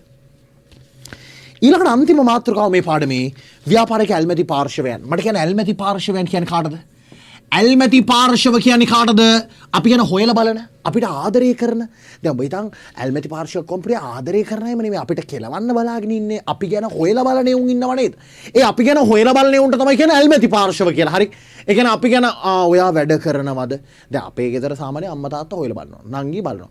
උඹලා හොයලා බලනද අල්ලපු ගෙදර ඇන්ටි? අල්ලපු ගෙදර ඇන්ටි හොයන්නේ බෝ ගොඩ යවන්න. නෑ උඹට කෙලවන්න. හරි. ඉදපන් අහුවෙනකම් මොන හරි දෙන්නම්. හරි. ඇන්ටි බලන් ඉන්නවා පුතා දෙන්නම් වරෙන්කෝ. හරි. හොරෙන් බලන් ඉන්නේ CCTV වගේ ඇල්මක් දක්වනවා. ඇල්මක් කියන ආදරේ නෙමෙයි. අර ඇල්මක් කියන අපි ගැන හොයලා බලනවා නම්, අපි ගැන උනන්දුවක් දක්වනවා නම්, ඒ උනන්දුවක් දක්වන ඕනෑම කෙනෙක්ට කියනවා කවුරු කියලාද? ඇල්මැති පාර්ශව. ඒතර ව්‍යාපාරයක් ගැන උනන්දුවක් දක්වනවා නම්, අපේ ව්‍යාපාරය ගැන අවධානයෙන් ඉන්නවා නම්, අපේ ව්‍යාපාරය ගැන හොයලා බලනවා නම්, ඒ ව්‍යාපාරය ගැන උනන්දුවක් දක්වන අවධානයෙන් ඉන්න හොයලා බලන උන්ට අපි කියනවා කවුරු කියලාද? ව්‍යාපාර ගමන පාර්ශව කියලාද? ඇල්මැති පාර්ශව කියලා. එහෙනම් බලන්න ව්‍යාපාරික ඇල්මැති පාර්ශවයන් සෙට්. ඔය ඇල්මැති දැන් මෙහෙම තියෙනවනේ ඇල්මැති පාර්ශවයන් කියලා මැද. පොඩ උඩට හරි කොහෙටද ඇදරන ලියාගෙන ඇල්මැති පාර්ශව කියන්නේ මොකටද කියලා ලියාගනි. ව්‍යාපාරයක් පිළිබඳ උනන්දුවක් දක්වන පාර්ශවයක ලියපන්. තොර සම්පූර්ණ සාරාංශයනේ බා. ව්‍යාපාරයක් පිළිබඳ උනන්දුවක් දක්වන පාර්ශවෙම ලියාගනින්. හරි. ඇල්මැති පාර්ශව කියන්නේ කාටද? ව්‍යාපාරයක් පිළිබඳව උනන්දුවක් දක්වන පාර්ශව. ව්‍යාපාරයක් පිළිබඳව උනන්දුවක් දක්වන පාර්ශව. එච්චරයි. එහෙනම් ඇල්මැති පාර්ශව කියන්නේ කාටද? ව්‍යාපාරයක් පිළිබඳව උනන්දුවක් දක්වන පාර්ශව. ගේමක් නෑ. ව්‍යාපාරයක් පිළිබඳව උනන්දුවක් දක්වන පාර්ශව. දැන් මට කියන්නේ ව්‍යාපාරය ගැන හොයලා බලන්න කවුද? නිකන් හිතලා කියපන්. නිකන් උත්තර දීපන්. අවුලන්නේ මට ඇහෙන්නේ නැතුනට ප්‍රශ්න නැහැ. තව ටික දවසකින් ඇහෙනවා. මට Zoom දැම්මම පස්සේ ඇහෙනවා. දැන් මේ මුල් දවස් දෙක තුන තමයි තාම උඹලා ඔන්ලයින් වලට සෙට් වෙන නිසා තමයි YouTube live දෙන්නේ. නැත්තම් කියනවා අනේ සර් පස්තර යන්නකෝ. අනේ සර් ආයි දාන්නකෝ. මේක පොඩ්ඩක් ආයි කියන්නකෝ. සර් ඇහෙන්නේ නැහැ සර්. මට ඇහෙනවා මදි රෙද්දවල් කියවනවනේ. හරි. ඒ නිසා තමයි මුලින්ම YouTube දාලා තියෙන ඇහෙන්නේ නැත්තම් පස්තර ගිහිල්ලා බලපන්. ඇහෙන තැනකට ඵලයන් වහලුඩකට හරි නැගපන්. අර තාම මුල් ටික හදාගන්න තමයි මම මේ live කරන්නේ. YouTube live කරන්නේ. ඊට පස්සේ සම්පූර්ණ Zoom එකකින් යන්නේ ආ. මට කියන ව්‍යාපාරික ඇල්මක් දක්වන කවුද? ව්‍යාපාරයේ අයිතිකාරයා සල්ලි දාන එක ව්‍යාපාරය ගැන හොයලා බලනවා. මැනේජර් ව්‍යාපාරය ගැන හොයලා බලනවා. මොකද ඌ ගත්ත තීරණ හරිද වැරදිද කියලා බලනවා. ඊළඟට වැඩ කරන සේවකයෝ ව්‍යාපාරය ගැන හොයලා බලනවා. මූ හරියට පඩි ගෙවයිද කියලා බලනවා. ගනුදෙනුකරුවෝ හොයලා බලනවා. මූ හොඳ බඩු දෙයිද කියලා බලනවා. තරගකරුවෝ බලන් ඉනවා. ඇයි? ආදරේටද කෙලවන්න බලන් ඉනවා. නැත්තම් හොර රහස් ගන්න බලන් ඉන්නවා. තව දැන් මේවත් හොරෙන් ඇවිල්ලා බලන් ඉන්නවද කටිය? අමියා උගන්නන්නේ මෙහෙමනේ. දෙන්නම් මූට. මුගේ වචනයක් අහුවෙනක ඉඳපන්කො දෙන්නම් මූට අමියාව සමතලා කරලා දාන්න. හදේ තමයි. හදේ ඒවා අමාරුයි. උඹලත් එක්ක උඹලා ඉන්න නිසා මම බය නැහැ. උඹලා මට ඉන්නවනේ බා. හරි. ආයතනින් හරවුල නැහැ. හරි. කරුව බලන් ඉන්නවා. ඇයි? කෙලවන්. හරි. නැත්තම් මොන හරි හොර රහසේ අරගෙන අමියාගේ ඩියුට් එක පොඩ්ඩක් දියන්. ඒ වගේ බලමු. හරි. අන්න ඒ වගේ සීන් ටිකක් දානවා. හරි. තව DSI බාට් එක දිහා බලන් ඉන්න. සිරප්පු වල මිල ගහන්න. ඒතර පීසා හට් එක ඩොමිනෝස් එක දිහා පීසා වල මිල ගණන් හරියට බලන්න. ආවුන්ගේ කීයද ඔෆර්ස් යන. අපිත් ඔෆර් එකක් දාමු. අන්න තරම් කරුවන් බලන් ඉන්නවා. තව රජය බලන් ඉන්නවා. ඇයි? ආදරේටද? බජු ගහන්න. බජු රජයේ බදු අය කරනවා අපෙන්. හරි. ලාභ දීපන් බදු දීපන් අපිට. බදු අය එකතු කරනවා. හරි. අන්න බලන්න ව්‍යාපාරික ඇල්මැති පාර්ශවයන් ඉන්නවා. ඔක ලියමු අපි. ඔය මෙහෙම උඩම ඉන්නවනේ එකෙක්. එතනින් පටන් ගමු. නැත්නම් බලලා එක එක උන්ට රූප එක එක උන් දැන් මෙහෙම උඩම ඉන්නවනේ බුෙක්. මෙහෙම උඩ ඉන්නවනේ කෙලින්ම උඩ ඌට ලියා ගන්න අයිතිකරු කියලා. අයිතිකරු. මේ පැත්තින් එකක් ලියන්න කලමනාකරු. අර ශ්‍රී ලංකා මේක තියෙන්නේ. ඒක ලියා ගන්න රජය. නැත්නම් උඹලා පැටලෙනවා. හරි. දැන් මං කියන් යන්නේ මේ පැත්තට. මේ පැත්තට ලියන් ඵලයන් මෙහෙම. හරි. අයිතිකරු, කලමනාකරු, ඊළඟට සේවකයන්. ඔය රූපසරහන් දාලා තියෙන දෙක ශ්‍රේණිය චූටි බබා වගේ. හරි. ඔළුවට යන්න නැත්තම් අමාරුයිනේ උඹලා තාම අර චූටි ළමයි ඉන්නනේ මල් වගේ දරුවෝනේ. හරි. අයිතිකරුවන්, කලමනාකරුවන්, සේවකයන්, ගනුදෙනුකරුවන්. ඕන එකක් දාපන්. ගනුදෙනුකරුවන්. ඊළඟට කවුද බං ඉන්නේ? හැබැයි ඊළඟ එක තමයි ගනුදෙනුකරු එන්න ඕනේ. කමන්නේ රූප සරහන ඕනේ. ගනුදෙනුකරුවන්, අයිතිකරුවන්, කළමනාකරුවන්, සේවකයන්, ගනුදෙනුකරුවන්, ඊළඟට සැපයුම්කරුවන්, අපේ ව්‍යාපාරයට බඩු දාන අය. සැපයුම්කරුවෝ කියන්නේ ව්‍යාපාරයට බඩු දාන අය. දැන් සාමාන්‍ය කවුද ව්‍යාපාරයට බඩු දාන්නේ? කොකාකෝලා කම්පැනිෙන් දානවා. ඒතර කොකාකෝලා කම්පැනි කියන්නේ සැපයුම්කරුවෙක්. හරි. වටවල කහටකින් දානවා. වටවල සැපයුම්කරුවෙක්. හරි. සැපයුම්කරුවෝ. ඊළඟට ප්‍රජාව, ගමේ ඉන්න මිනිස්සු ඇන්ටිලා අපේ ව්‍යාපාර ගැන බලන් ඉන්නවා. අම්බෝ ඇන්ටිලා බෝම්බ. හරි. ගමම් පත්තු කරයි. හරි. ප්‍රජාව. ඔය ඕකටම ඕන කොහෙන් හරි ඉරක් ගහගෙන ලියාගෙන බං තරංගකරුවොත් ලියපන්. හොඳයි යා ඌත් ඉන්න ඕනේ. තරංගකරුවන්. රයිට්. හරි නේද? එලකිරි නේද? රයිට්. එහෙනම් ඔය වැඩෙත් ඔතනින් සම්පූර්ණයෙන් ඉවරයි. ඇල්මැති පාර්ශව කියන කතන්දරෙත් හරි. දැන් ඔකේ තව පාර්ට් එකක් තියෙනවා මෙහෙම සාමාන්‍ය දැනීම ඒවා. මට කියන අයිතිකාරයෙක්යි ව්‍යාපාර ගැන බලන්න. එයා දාපු සල්ලි ආරක්ෂිතද? ආයෝජනයේ සුරක්ෂිතභාවය ගැන බලනවා. හරි. දාපු සල්ලි ආරක්ෂිතද? ඊළඟට කළමනාකරුවෙක්යි ව්‍යාපාරය දිහා බලන්න. එයා ගත්ත තීරණ හරිද? එච්චරයි. සේවකයෙක් සාධාරණ පඩියක් ගෙවයිද? එච්චරයි. ගනුදෙනුකරුවෙක් කොලිටි බඩු අපිට මූ දෙයිද? අන්න උනන්දුවක් දක්වන්න හේතු තියෙනවනේ. හරි. ඒව සරලයි යා. ඒව සරලයි. හරි. ඒක ඔයාවිල්ල සම්පූර්ණ වගේ අච්චුපොත තියෙනවනේ. අච්චුපොතේ පළවෙනි පාඩමේ අන්තිමට තියෙනවා ඇල්මක් දක්වන්න හේතු. ওই ටියුට් එකේම දෙපැත්තට මේ පන්ති ඉවර වෙලා ඒක පොඩ්ඩක් ලියලා පිළිවෙලට මොකාරි ස්ටිකි නෝට් හරි උඹලා එකේ කරද්දවල් අලවන්න. හරි. ෂෝට් නෝට් හරි මොන හරි ගහලා ඒකත් අලව ගනින්. එතකොට සම්පූර්ණයෙන් හරි. ඒක ලොකුවට ඕනේ නැහැ. උඹට ඒක දැක්කම ඔළුවේ ඉරි ගහන පේපර් එකේ MCQ වල හුවම වට කියන්න පුළුවන්. හරි. ඒත් ඔයාට ෆිට් නේ. අර ඇල්මැති පාර්ශ්ව දෙක තුනකගේ වගේ. හරි. අරමුණු දෙක වගේ ලියලා ඒ පාර්ට් එකත් ලියාගන්න. හරි නේද? එතකොට ඇල්මැති පාර්ශ්ව වෙනුත් ගේමක් නැහැ නේද කතන්දරේ? එහෙනම් තියරි පාර්ට් එක පළවෙනි පාඩම ව්‍යාපාර පසුබිම ඉවරයි. හරි. ව්‍යාපාර පසුබිම ඔච්චරයි තියෙන්නේ. ඇල්මැති පාර්ශ්වයන් කවර් කරා ඉවරයි. එහෙනම් ඇල්මත් දක්වන පාර්ශ්වයන් කියන කාටද? ව්‍යාපාරය ගැන උනන්දුවක් දක්වන පාර්ශ්ව. මට කියන කවුද? අයිතිකරුවන්, කළමනාකරුවන්, රජය, සේවකය, ගනුදෙනුකරුවන් ඔය ඕන එකක් ව්‍යාපාරයක මොන පාර්ශ්වද? ඇල්මැති පාර්ශ්ව. හරි නේද? එලකිරි නේද? අද කතා කර BS පාර්ට් එක පොඩ්ඩක් බලාගෙන එකපාර. ව්‍යාපාරයක් කියන්නේ මොකටද? බලපන් අවංකව බලපන්. අවංකව බලපන්. ඔබ අවංක වුණොත් ඔබ ගේමක් ගහනවා. මොකද තව මාස 3යි තියෙන්නේ. ඔය මාස 3ක් බොරුවක් කළා මොනා කරන්නද බං? මොන ආතල්ලයක් ගන්නද බං? මේ මාස 3 හරි අවුරුදු 11ක් විතර සැපක් ගත්තනේ. හරි. මේ අවුරුදු දෙකමාරක් මුලින් ඉඳන් ආතල්ලයක් ගත්තනේ. දැන් කියලා වෙලානේ තියෙන්නේ. හරි දැන් ගේමක් ගහමු අපරාධිනේ. හරි. ඔබ ගේමක් ගහන්න ඕනේ. හරි මම මෙච්චර මහන්සි වෙනවා. තෝ මහන්සි වෙන්න ඕනේ ඊට වඩා. හරි. බලන්න ව්‍යාපාරයක් කියන්නේ මොකටද? ව්‍යාපාරයක් කියන්නේ මොකටද? ව්‍යාපාරික මූලික අරමුණු මොනවාද? උපාරමුණු මොනවාද? නිෂ්පාදන ක්‍රියාවලිය කියන්නේ මොකටද? නිෂ්පාදන සම්පත් මොනවද? භූමිය කියන්නේ මොකටද? ශ්‍රමය කියන්නේ මොකටද? ප්‍රාග්ධනයේ ව්‍යවසායකත්වය කියන්නේ මොකටද? ඇල්මැති පාර්ශව කියන්නේ කාටද? මට කියන්න ව්‍යාපාරයක් කියන්නේ මොකටද? නිකන් එකපාර මතකද බලන්න. මිනිස් අවශ්‍යතා සපුරාලීමට අවශ්‍ය විවිධ වූ භාණ්ඩ හා සේවා නිෂ්පාදනය කිරීම හෝ සැපයීම ආශ්‍රිත ආර්ථික කටයුත්තක්. ඉවරයි. මූලික අරමුණු දෙකයි. ලාභ ඉපයීමයි පාරිභෝගික තෘප්තිය ඉහළ නැංවීම. ඒවට අවශ්‍ය උපාරමුණු මොනවාද? භාණ්ඩ හා සේවාවල ගුණත්වය ඉහළ නැංවීම, රැකියා උත්පාදනය, සේවක සුබසාධනය වගේ දේවල්. ගිණුම් කර ව්‍යාපාර නිෂ්පාදන ක්‍රියාවලිය අධීර තුනයි. මොකක්ද? යෙදවුම්, ක්‍රියාවලිය, නිමැවුම්. යෙදවුමක් නිෂ්පාදන සම්පතක් නිෂ්පාදන සාධකයක් කියන්නේ මොකටද? භාණ්ඩ හා සේවා නිෂ්පාදනය කිරීමට අවශ්‍ය සම්පත්. මම කෝ ව්‍යාපාරික නිෂ්පාදන සාධක හතරයි. මොකද ඒ හතර? භූමිය, ශ්‍රමය, ප්‍රාග්ධනය, ව්‍යවසාය. මට කියන්නේ භූමියක් කියන්නේ මොකටද? ස්වභාව ධර්මයෙන් ලැබෙන සම්පත්. ශ්‍රමය ව්‍යාපාරය සඳහා යොදවන කායික හා මානසික දායකත්වය. ප්‍රාග්ධනය නිෂ්පාදනයේදී ආධාර කරගන්න මිනිසා විසින් සකස් කරන දේ මිනිස්සු හදපු දේවල්. ව්‍යවසායකත්වය කියන්නේ මොකටද? භූමිය, ශ්‍රමය, ප්‍රාග්ධනයව සංවිධානය කරලා අලුතෙන් ව්‍යාපාරයක් පටන් ගෙන නිෂ්පාදන ක්‍රියාවලියක් ආරම්භ කර ඒ පවත්වාගෙන යාමේ ක්‍රියාවලියට තමයි කාර්යයට තමයි කියන්නේ මොකක් කියලාද? ව්‍යවසායකත්වය. ව්‍යවසායකයේ ප්‍රධානම ලක්ෂණය තමයි මොකක්ද? අවදානම් දැරීම. ප්‍රධාන කාර්ය නව්‍යතා සම්පාදනය. හරි. ඇල්මැති පාර්ශ්වයන් කියන්නේ කාටද?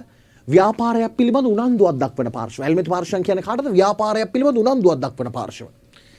කවුද ව්‍යාපාරික ඇල්මැති පාර්ශ්වයන්? අයිතිකරුවන්, කළමනාකරුවන්, සේවකයන්, රජය, ගනුදෙනුකරුවන් ඔය ඕන එකක් හරි. එලකිරි නේද වැඩි? right. එහෙනම් theory part එක අද දවස් ඉවරයි. දැන් එන accounting part එකට. දැන් අපි ඊළඟ සතියෙන් ලබන සතියෙන් තියෙන ගණන් හදන්න. මේක ඉවර කරගත්තන් පස්සේ ගණන් හදන්න තියෙන ගොඩා.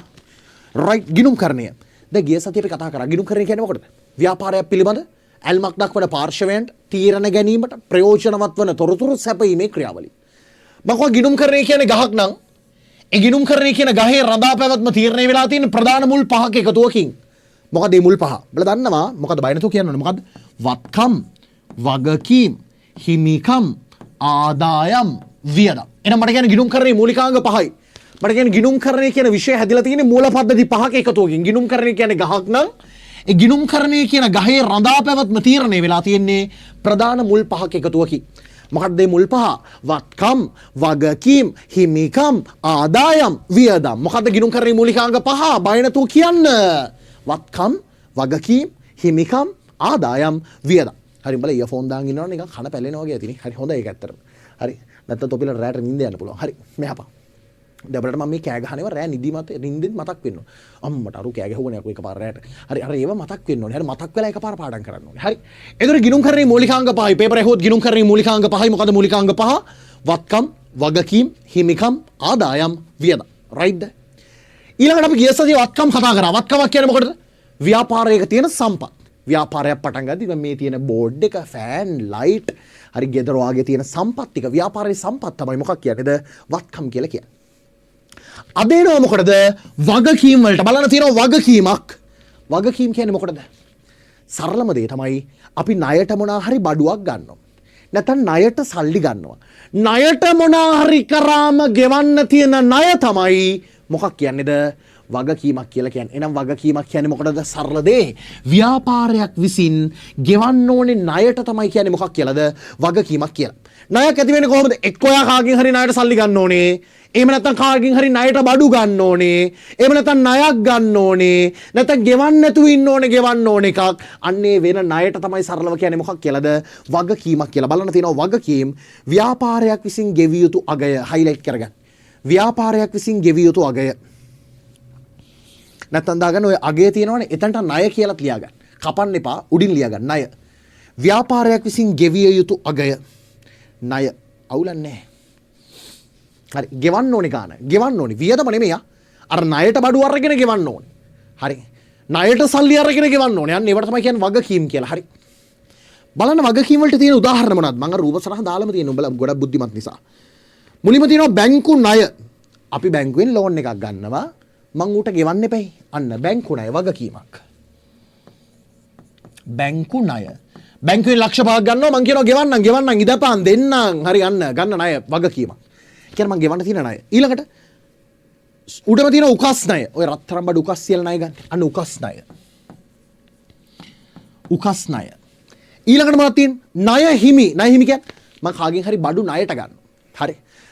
පල්ලෙහා තියෙන බේකරියෙන් සමන්මලි අක්කගෙන් බඩු ණයට ගන්නවා. සමන්මලි අක්කට මම බඩු වලට සල්ලි දෙන්න ඕනේ නේද?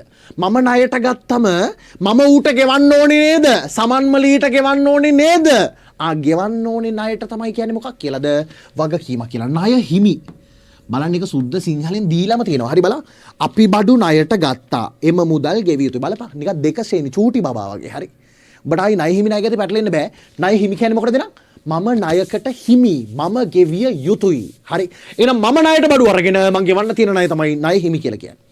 බැංකු අයිරාව. ඒ කියන්නේ චෙක් පත් වලින් ගනුදෙනු කරන අයට ආගේ account එකේ සල්ලි නැති වුණාම බැංකුව දෙනව ණයක්. මගේ account එකේ සල්ලි නැහැ හිටපන්. කවුරුහරි වද දෙනවා අනේස දෙන්නකෝ සල්ලි ටිකක් දෙන්නකෝ කියලා. මං චෙක් එකක් ලියලා දෙනවා. මගේ account එකේ සල්ලි නැහැ. මායි කැසියර් අක්කයි අතර තියෙන සම්බන්ධතාවය හේතු කොටගෙන අක්කා මට කියනවා ඔයානේ මම දෙන්නම්. හරි. ඒකට සල්ලි ගෙවන්නම් මට හැබැයි සති දෙකක් ඇතුළත ගෙවන්න. අන්නේ බැංකුව මට දෙනව ණයක්. මගේ චෙක් එක ලියලා චෙක් වලින් ගනුදෙනු කරන බැංකුව දෙනව ණයක්. ඒකට තමයි කියන්නේ බැංකුව අයිරාවක් කියලා. හරි. බැංකුව අයිරාවක්. බැංකුව දෙන ණයක්. සති දෙකක් ඇතුළත මම එයාට ගෙවන්න ඕනේ එක. නැත්නම් අක්කා තරහ වෙනවා. එයා කියනවා ගෙවිය යුතුයි. හරි මං කියනවා හා දෙන්නම් අනේ බය වෙන්න එපා. ඊළඟට ගෙවිය යුතු විදුලිය. ගෙවිය යුතු වියදම් කියන්නේ මොකටද? ගෙවිය යුතු වියදම් කියන්නේ ගිය මාසේ කරන් බිල ඔයා තාම ගෙවලා නැහැ. නරක වැඩක් ගෙවන්න ඕනේ. ඒක මේ මාසේ වියදමද? නෑ නෑ ඒක ගිය මාස එකක්. හැබැයි මේ මාසේ වෙනකොටත් තාම ගෙවලා නෑ කියන්නේ එක මොකක් වෙනවද? වගකීමක් වෙනවා. අයි ගෙවන්න එපා යකෝ. ගිය මාසේ වනේ ගෙවන්න ඕනේ අපි. අන්න ඒවට කියනවා වගකීම් ගෙවිය යුතු වියදම්. හරි. දැකද වගකීම් සෙට් එක. ඔය ආස තුනක් විතර හයිලයිට් කරගන්න. ඔය ආසේව highlight කරගන්න පුතා. ඔයා ආස ඔයා කැමති ඕන එකක් highlight කරගන්න. හරි නේද? ඔයා ආස කැමති ලස්සන ඕන එකක් highlight කරගන්න. හරිද? එලකිරි. වැඩේ ගොඩනේ. නියමයි. fantastic awesome brilliant. ඊළඟට මේ වගකීමුත් ඒව ගෙවන්න බලාපොරොත්තු වන කාලය අනුව ප්‍රධාන කොටස් දෙකයි. අර වත්කම් වගේම තමයි. පාවිච්චි කරන්න බලාපොරොත්තු වන කාලය අනුව කොටස් දෙකයි වගේ වගකීමුත් ඒව ගෙවන්න බලාපොරොත්තු වන කාලය අනුව ප්‍රධාන කොටස් දෙකයි. අවුරුද්දක් ඇතුළත ගෙවන ණය තියෙනව නේද? අවුරුද්දක් ඇතුළත ඔය මුලින්ම තියෙන ජංගම අවුරුද්දක් ඇතුළත ගෙවනවා නම් හරි. මාස 12ක් ඇතුළත ගෙවනවා නම් කෙටි කාලීනයි නම් අපි ඒවට කියනවා ජංගම වගකීම් කියලා. මං ඔයාලට ගිය සතියේත් කිව්වා ඕනම ජං එකක් මොන කාලීනද? කෙටි කාලීනයි. එතකොට ජංගම වගකීමක් කියන්නේ මොකටද? අවුරුද්දක් ඇතුළත ණය බේරනවා නම් මම උට අවුරුද්දක් ඇතුළත ගෙවනවා නම් අන්න ඒකට තමයි කියන්නේ ජංගම වගකීම. හැබැයි අවුරුද්දකට වඩා වැඩි කාලයක් තිස්සේ අවුරුද්දකට වඩා වැඩි කාලයක් තිස්සේ මං ගෙවනවා නම් ඌට. දැන් ඔයා හිතන්න මෙහෙම බැංකු ණයක් ගන්නවා ලක්ෂ 100ක ලක්ෂ 10ක අවුරුද්දක් ඇතුළත මං ගෙවනවද? නෑනේ බං අවුරුදු දෙක තුනක් යනවනේ ඔක බැංකුවට ගෙවලා ඉවර වෙද්දි ලක්ෂ 20ක් ගත්තොත් අවුරුද්දක් දෙක තුනක් යනවනේ. එහෙනම් ඒ අවුරුද්දකට වඩා වැඩි කාලයක් ගෙවනවා නම් ඒවට අපි කියනවා ජංගම නොවන වගකීම් කියලා. එහෙනම් මට කියන වගකීම් කොටස් දෙකයි. වත්කම් වගේම තමයි. වගකීම් කොටස් දෙකයි. මොකද කොටස් දෙක? ජංගම වගකීම්, ජංගම නොවන වගකීම්. ජංගමයි කියන්නේ මොන කාලීනද? කෙටි කාලීනයි. ජංගම නොවන කියන්නේ මොන කාලීනද? දිගු කාලීනයි. highlight කරගන්න වගකීම් කොටස් දෙකයි. ජංගම වගකීම්, ජංගම නොවන වගකීම්. ජංගම නොවන වගකීම් පැත්තේ අනිකුත් සියලු වගකීම් කියලා තියෙන ඉරක් ගහගෙන යන වසරකට වඩා වැඩි කාලයකදී ගෙවන ඒවා.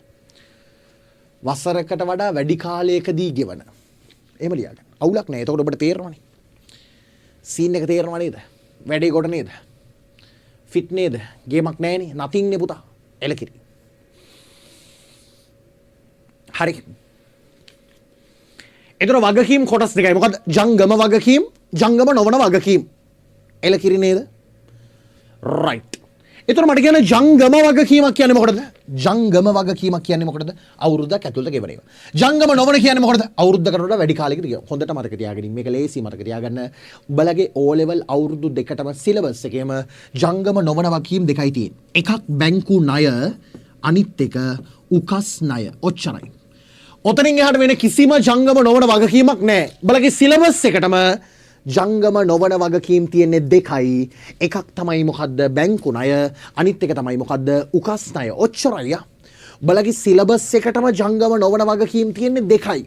උඹලගේ සිලබස් එකටම ජංගම නොවන වගකීම් තියෙන්නේ දෙකයි. මොකද සිලබස් එකටම තියෙන ජංගම නොවන වගකීම් දෙක. එකක් තමයි බැංකු ණය. අනිත් එක තමයි මොන ණයද? උකස් ණය. එච්චරයි. එහෙනම් ඔය ජංගම නොවන වගකීම් පැත්තේ ලියාගෙන බැංකු ණයයි උකස් ණයයි. අවුරුදු ගාණක් තිස්සේ ගෙවන්නේ ওই දෙක. බැංකු ණයයි උකස් ණයයි. හරිද? එහෙනම් ජංගම මොනවද තියෙන්නේ? කියපන් දැන් පට්ටමාරුද? අවුරුද්දක් ඇතුළත ගෙවන්නේ. දැන් යකෝ මෙතන උඩ තියෙන සෙට් එකේ මේ දෙක තමයි ජංගම නොවනකම ජංගම ලියන්නත් උඩ බැරනම් දෙන්න ඕනේ පටාර ගාල එක. ඔන්ලයින් තාක්ෂණය හරහා ඇවිල්ලා දෙන්න පුළුවන් නම් දෙනව කොහමද දෙනව පට වෙන්න.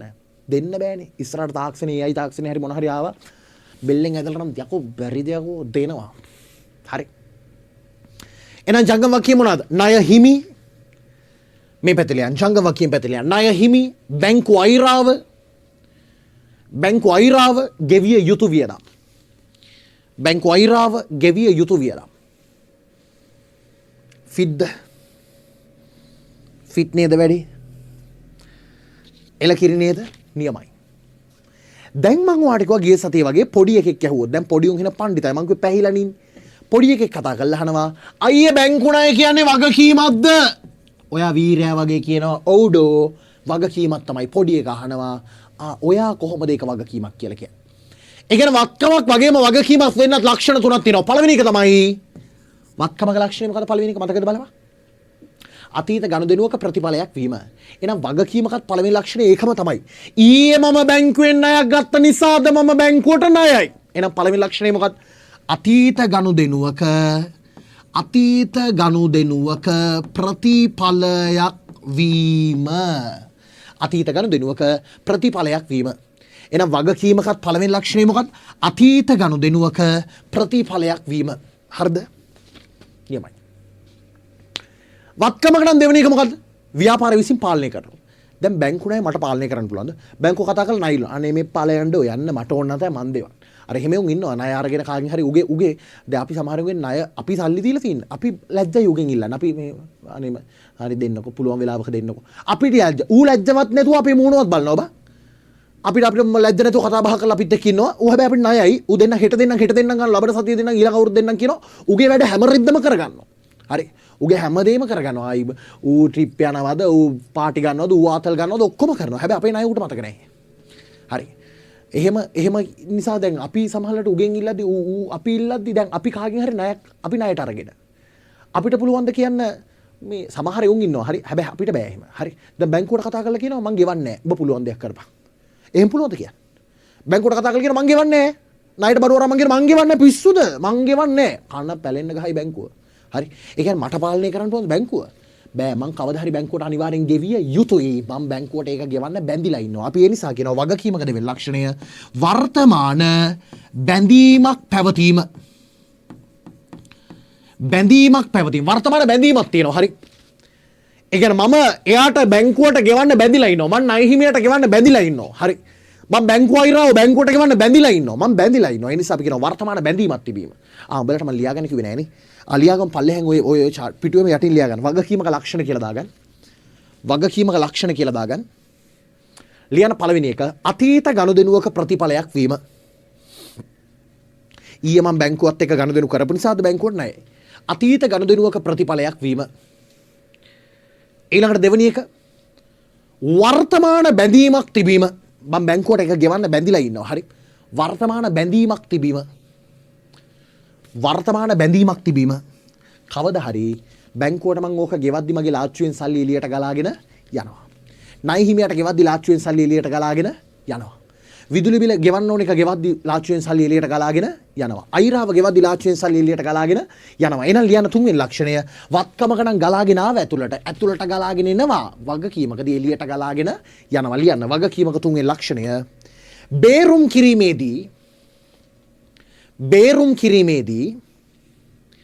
බේරුම් කිරීමේදී ව්‍යාපාරයේ සම්පත් වලින් කොටසක් බේරුම් කිරීමේදී ව්‍යාපාරයේ සම්පත් වලින් කොටසක් ඔක්කොම නෙවෙයි සම්පත් අපි ගෙවන ගන්න. සම්පත් වලින් කොටසක් බේරුම් කිරීමේදී ව්‍යාපාරයේ සම්පත් වලින් කොටසක් පිටතට ගලා යෑම. බේරුම් කිරීමේදී ව්‍යාපාරයේ සම්පත් වලින් කොටසක් පිටතට ගලා යෑම. එළියට ගලාගෙන යනවා. එහෙනම් වගකීමක ලක්ෂණ තුනයි. මොකද ලක්ෂණ තුන? වගකීමක ලක්ෂණ තුනයි. මොකද ලක්ෂණ තුන? අතීත ගනුදෙනුවක ප්‍රතිඵලයක් වීම. ඊයේ මම බැංකුවත් එක්ක ගනුදෙනු කරපු නිසාද බැංකුවට ණයයි. මම ඒක බැංකුවට ගෙවන්න බැඳිලා ඉන්නවා. ඒ නිසා අපි කියන වර්තමාන බැඳීමක් තිබීම, පැවතීම. තුන්වෙනි එක කවදා හරි බැංකුවට එක්ක ගෙවද්දී ලාච්චුවෙන් සල්ලි එළියට ගලාගෙන යනවා. එහෙනම් අපි ලියනවා බේරුම් කිරීමේදී ව්‍යාපාරයේ සම්පත් වලින් කොටසක් පිටතට ගලා යෑම. එලකිරි නේද? නියම. වත්කම් ටික හරි වගකීම හරි ගිණුම් කරන්නේ හරි. විනාඩියක් දෙන්න බලාගන්න. හරි.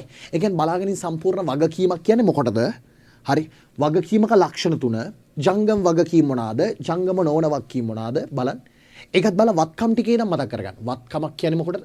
වත්කමක ලක්ෂණ මොනවාද? ගිය සතියේ කරපු ටික. එතන වත්කම් බෙදෙන කොටස් දෙක මොකද්ද? වගකීම් කියන්නේ මොකද්ද? ඒ දෙක අතර වෙනස මොකද්ද? දැන් පේපරේ අහන්න බලන්න සමානලට වත්කම් හා වගකීම් අතර වෙනස. හරි. වත්කම් නම් අතීත ගනුදෙනු ප්‍රතිඵලය දෙකම සමානලව. වෙනස්කම මොකද්ද?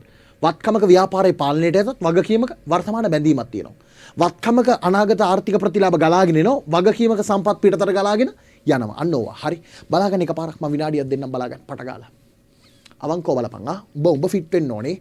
තව ෂූටි පාට් එකයි තියෙන්නේ මේක අපිට ඉවර කරලා දාන්න. බලපන් පට ගාලා.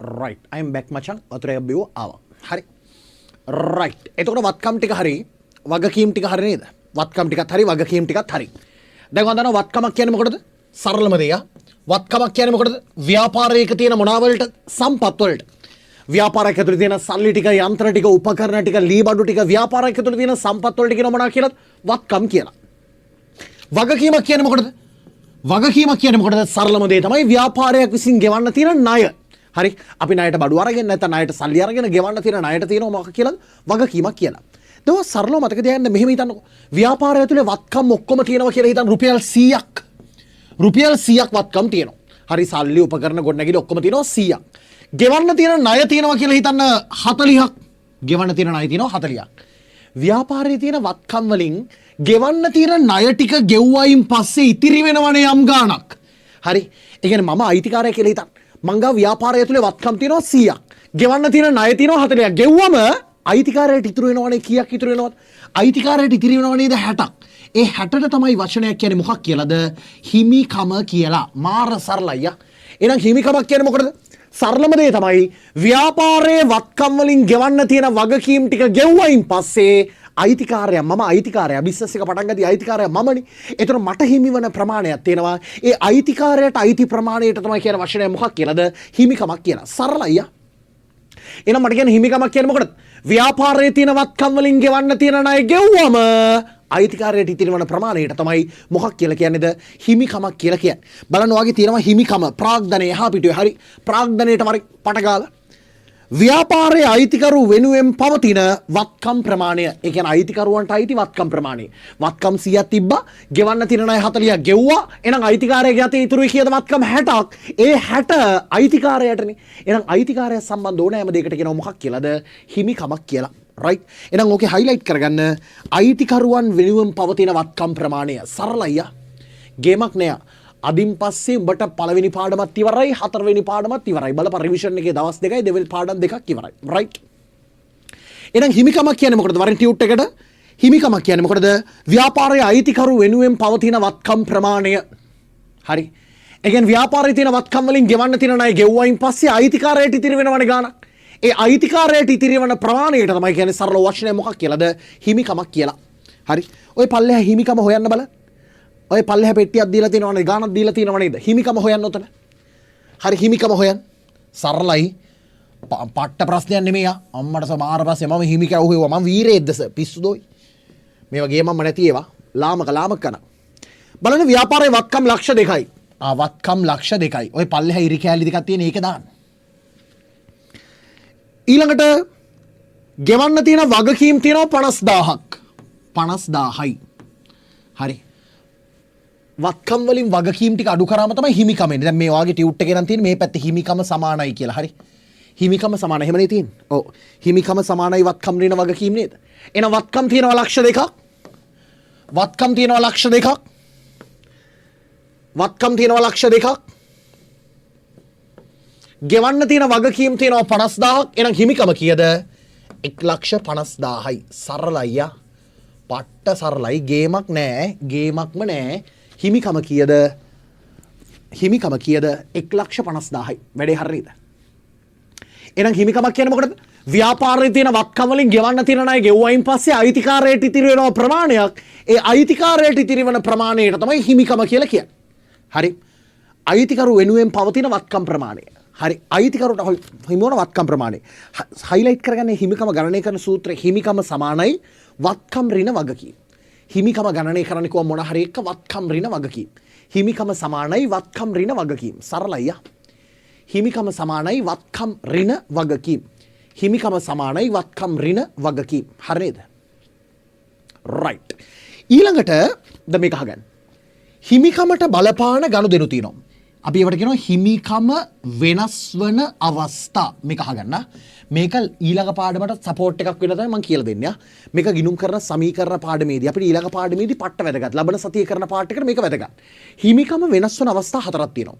ඒ කියන්නේ අයිතිකාරයාගේ අයිතිය, කුට්ටිය, හිමිකම, ලාභ කොටස, උගේ අයිතිය වෙනස් වෙන්න බලපාන ප්‍රධාන ගනුදෙනු හතරක් තියෙනවා. පළවෙනි එක තමයි අංක 1 අමතර ප්‍රාග්ධනය. ඒ කියන්නේ අයිතිකාරයා ව්‍යාපාරයට සල්ලි දානවා. හරි දවා හිතන්න මගේ කුට්ටිය තියෙනවා කියලා 1,50,000 මේ තියෙන. මගේ කුට්ටම නෙමෙයි කුට්ටිය කියන්නේ ලාච්චුවේ සල්ලි තියෙනවා මගේ අයිතිකාරයාගේ මං ගාව සම්පත් තියෙනවා 1,50,000ක්. තව 50,000ක් ගෙවන් ගෙනල්ලා ව්‍යාපාරයට දානවා. අයිතිකාරය ප්‍රාග්ධනය දානවා 50,000ක්. මට කියන්නේ දැම්මොත් මේ කුට්ටියේ සල්ලි මොනවා වෙනවද? වැඩි වෙනව නේද? එහෙනම් අමතර ප්‍රාග්ධනයක් දැම්මොත් හිමිකම මොනවා වෙනවද? වැඩි වෙනවා. හරි. මම මේ 1,50,000ට මං ගෙදර තියෙන සල්ලි ටිකක් ගෙනල්ලා තව ව්‍යාපාරයට ගෙනල්ලා මගේ කුට්ටියට දානවා. මගේ ලාච්චුවට දාගන්න. හරි. එහෙනම් අයිතිකාරය සල්ලි දැම්මොත් හිමිකම අමතර ප්‍රාග්ධනයක් දැම්මොත් හිමිකම වැඩි වෙනවා.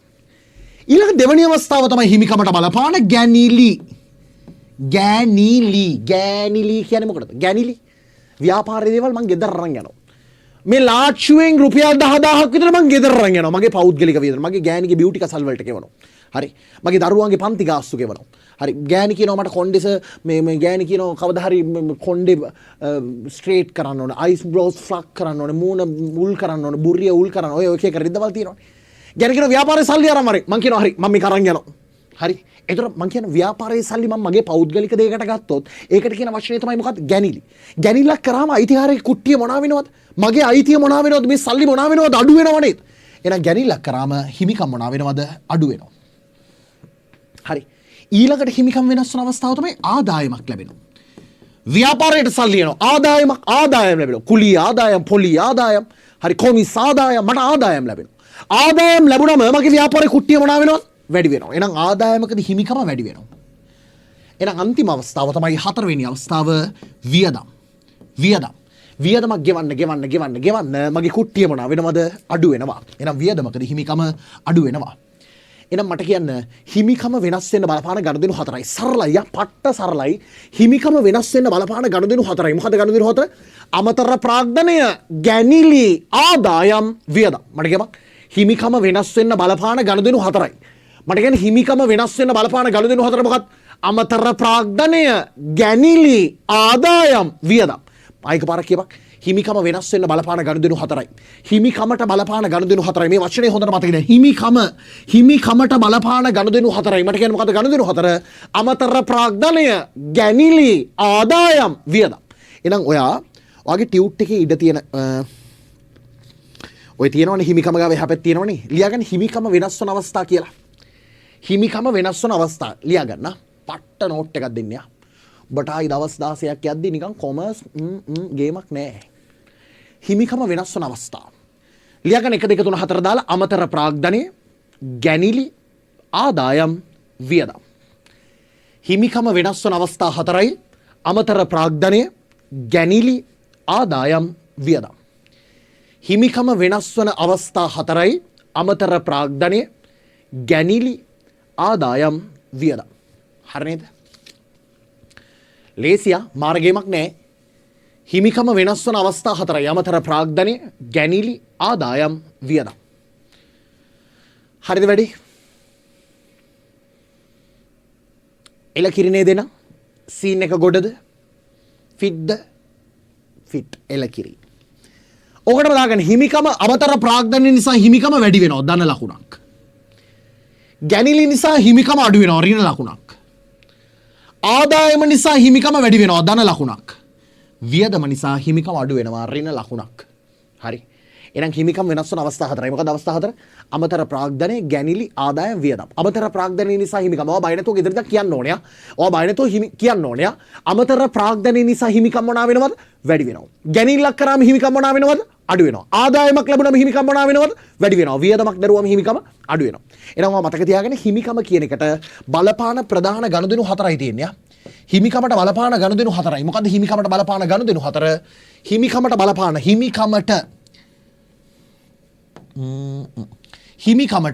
හිමිකම වෙනස් වීමට බලපාන ගනුදෙනු හතරයි. මොකද්ද ගනුදෙනු හතර? අමතර ප්‍රාග්ධනය, ගැනිලි, ආදායම්, වියදම්. අමතර ප්‍රාග්ධනය නිසා හිමිකම වැඩි වෙනවා. ගැනිල්ලක් නිසා හිමිකම අඩු වෙනවා. ආදායම නිසා හිමිකම වැඩි වෙනවා. වියදම නිසා හිමිකම අඩු වෙනවා. ඔක පට්ට පිළිවෙලට දාගෙන පට්ට නෝට් එකක්. අපි ලබන සතිය වගේ මේ පාර්ට් එක කරද්දි මාර වැදගත්තා. ෆිට් නේද වැඩි?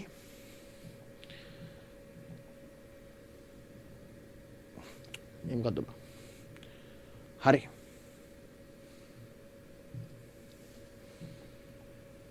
හරි නේද? එලකිරි. රයිට්. ඒතර අපි දන්නවා ගිණුම් කරන මූලිකාංග පහයි. මොකද මූලිකාංග පහ? වත්කම්, වගකීම්, හිමිකම්, ආදායම්, වියදම්. වත්කම කියන්නේ ව්‍යාපාරයක තියෙන සම්පත්, වගකීමක් කියන්නේ ගෙවන්න තියෙන ණය, හිමිකම කියන්නේ ඒ වත්කම් වලින් වගකීම් ගෙවුවයින් පස්සේ අයිතිකාරයට ඉතිරි වෙන ඕනේ ප්‍රමාණයක්. ඒ අයිතිකාරයට ඉතිරි වෙන ප්‍රමාණයට තමයි කියන්නේ මොකක් කියලාද? හිමිකමක් කියලා. ඊළඟට කතා කරා හිමිකමට බලපාන හිමිකම වෙනස් වන අවස්ථා හතරයි. මොකද අවස්ථා හතර? අමතර ප්‍රාග්ධනය, ගැනිලි, ආදායම්, වියදම් කියන එක. හරිද වැඩි? එලකිරි. ඊළඟට අන්තිම පාර්ට් එක ආදායම් හා වියදම්. හරි, ආදායම් හා වියදම්. එච්චරයි කතන්දරය. හරි, ආදායම් හා වියදම්. එතකොට දැන් ඔයාලට උදාහරණ සෙට් එකක් දීලා තියෙනවා. ඒ උදාහරණ සෙට් එකෙන් ආයි කොටස් දෙකට බෙදලා තිනවා. ආදායම් මොනවාද? ආදායම් මොනවාද? වියදම් මොනවාද කියලා. ආදායමක් කියන්නේ මොකටද? සරලයි යා, පට්ටම සරලයි. ආදායමක් කියන්නේ මොකටද? හොඳට අහගනින්. මේක ව්‍යාපාරයේ ලාච්චුව. එක්ක ලාච්චුවට සල්ලි ගලාගෙන එන. සල්ලි ගලාගෙන එන්න ඕනේ. සල්ලි ගලාගෙන එනවා වගේ දැනෙන්න, හැංගෙන්න, මැවෙන්න. ඔය මතක තියාගන්න ආදායමක් කියන්නේ මොකටද? එක්ක ඇතුළට ගලාගෙන එන්න ඕනේ. එනවා වගේ දැනෙන්න ඕනේ, හැංගෙන්න ඕනේ, මැවෙන්න ඕනේ. හැබැයි එන එක මතක තියාගන්න. හොඳට මතක තියාගන්න. එන එක වත්කමකින් එන්නත් බෑ, වගකීමකින් එන්නත් බෑ, හිමිකමකින් එන්නත් බෑ. හොඳට මතක තියාගන්න. මේක හොඳට අහගනින්න. සරලව කියන්නේ ආදායමක් කියන්නේ මොකටද? එක්ක ව්‍යාපාරී ලාච්චුවට සල්ලි ගලාගෙන එන්න ඕනේ. එහෙම නැත්නම් එනවා වගේ දැනෙන්න ඕනේ කිව්ව මොකක්ද? අර ණයට විකුණුම් කියන්නේ ආදායමක්. ණයට වික්කත් සල්ලි වලට වික්කත් ආදායම තමයි. ණයට වික්කම ලාච්චුවට සල්ලි ඒ වෙලාවෙ ඉන්නේ නැහැ නේද? හැබැයි මම දන්නවා කවදා හරි මට ඒක එනවා. ඒකයි මම කිව්වේ එනවා වගේ දැනෙන්න, හැංගෙන්න, මැවෙන්න කියලා. හරි? එක්ක ඇතුළට ගලාගෙන එන්න ඕනේ. එනවා වගේ දැනෙන්න ඕනේ, හැංගෙන්න ඕනේ, මැවෙන්න ඕනේ. හැබැයි එන එක වත්කමකින් එන්නත් බෑ, වගකීමකින් එන්නත් බෑ, හිමිකමකින් එන්නත් බෑ. ඒ කියන්නේ දැන් මේ අහපන්. බැංකු ණය ලැබුණා. ආදායමක්ද? සල්ලි ආවනේ ආදායමක්නේ. පටාර ගාලා දෙන්නේ ළඟ හිටියනම්. සල්ලි ආවේ මොකෙන්ද? බැංකු ණය කියන්නේ මොකද්ද? වගකීමක්. මං කිව්වා වගකීමකින් එනවා නම් ඒක ආදායමක් නෙමෙයි. උපකරණයක් විකුණලා 10000ක් ලැබුණා. උපකරණය කියන්නේ මොකක්ද? වත්කමක්. ඒක විකුණලා හම්බෙන්න සල්ලි ආදායමක් දෙනවා. වත්කමකින් සල්ලි આવත ආදායමක්ද නැහැ. අයිතිකාරයා සල්ලි දානවා. ආදායමක්ද නැහැ. හිමිකම ආදායමක්ද නැහැ. ඒ කියන්නේ ලාච්චුවට සල්ලි ගලාගෙන එන්න ඕනේ තමයි. එනෝ වගේ දැනෙනවා තමයි, හැංගෙනවා තමයි, මැවෙනවා තමයි. හැබැයි එන එක මොකෙන් එන්න බැරිද? වත්කමකින් එන්නත් බෑ, වගකීමකින් එන්නත් බෑ, හිමිකමකින් එන්නත් බෑ. එච්චරයි. හරි. දැන් ඔයාලට ලේසි වෙන්න ඕනේ. ඔතන ආදායම් වියදම් හොයාගන්න ලේසි වෙන්න ඕනේ. මම මේ ආදායම් වියදම් හොයාගන්න ලේසි විදියක් කියන්නේ. හරි. එහෙනම් ඔයා මට කියන කුලී ලැබීම් කියන දැන් ඔයාලට මං කියන් යනවා. ඔයා මට ඒක ආදායම්ද නැද්ද කියලා කියන්න. කුලී ලැබීම්. හිතින් ඔයා ගෙදරදී කියනවා. ආ එතකොට හරිද වැරදිද කියලා ඔයාලට බලා ගන්න පුළුවන්. කුලී ලැබීම්. ආදායමක්. ඒ වත්කම් වකීම හිමිකම් නෙමෙයි. අයිතිකාරය ප්‍රාග්ධනය යොදවනවා. සල්ලි එනවා. හැබැයි හිමිකමක්. ඒ නිසා ඒක ආදායමක් නෙමෙයි. ණයගැති ලැබීම්. ණයගැතියෙක්ගෙන් ලැබෙනවා. ණයගැති කියන්නේ මොකක්ද? වත්කමක්. එහෙනම් ඒකින් ලැබෙන එක ආදායමක් නෑ ආදායමක් නෙමෙයි. කොමිස් ලැබීම්. වත්කම් වගේම හිමන් නෙමෙයි. ඔව් ආදායමක්. එහෙනම් මතක තියාගන්න ලාච්චුවට සල්ලි ගලාගෙන එන්න ඕනේ, එනෝ වගේ දැනෙන්න ඕනේ, හැංගෙන්න ඕනේ, මැවෙන්න ඕනේ. හැබැයි එන එක මොකෙන් එන්න බැරිද? වත්කමකින් එන්නත් බෑ, වගකීමකින් එන්නත් බෑ, හිමිකමකින් එන්නත් බෑ. මෙන්න මේවට තමයි කියන්නේ මොකක් කියලාද? ආදායම් කියලා. ඕනනම් මේක ලියා ගන්න. මේක නෙමෙයි හරිය නිර්වචනය. මේක හරිය නිර්වචනය නෙමෙයි. ඔබට මේ ආදායම් මතක තියාගන්න මම මේ කියන්නේ. ඕනනම් මෙහෙම අදගත්ත සල්ලි කියලා ගලාගෙන එනවා කියලා පෙන්නුවා ඔයා.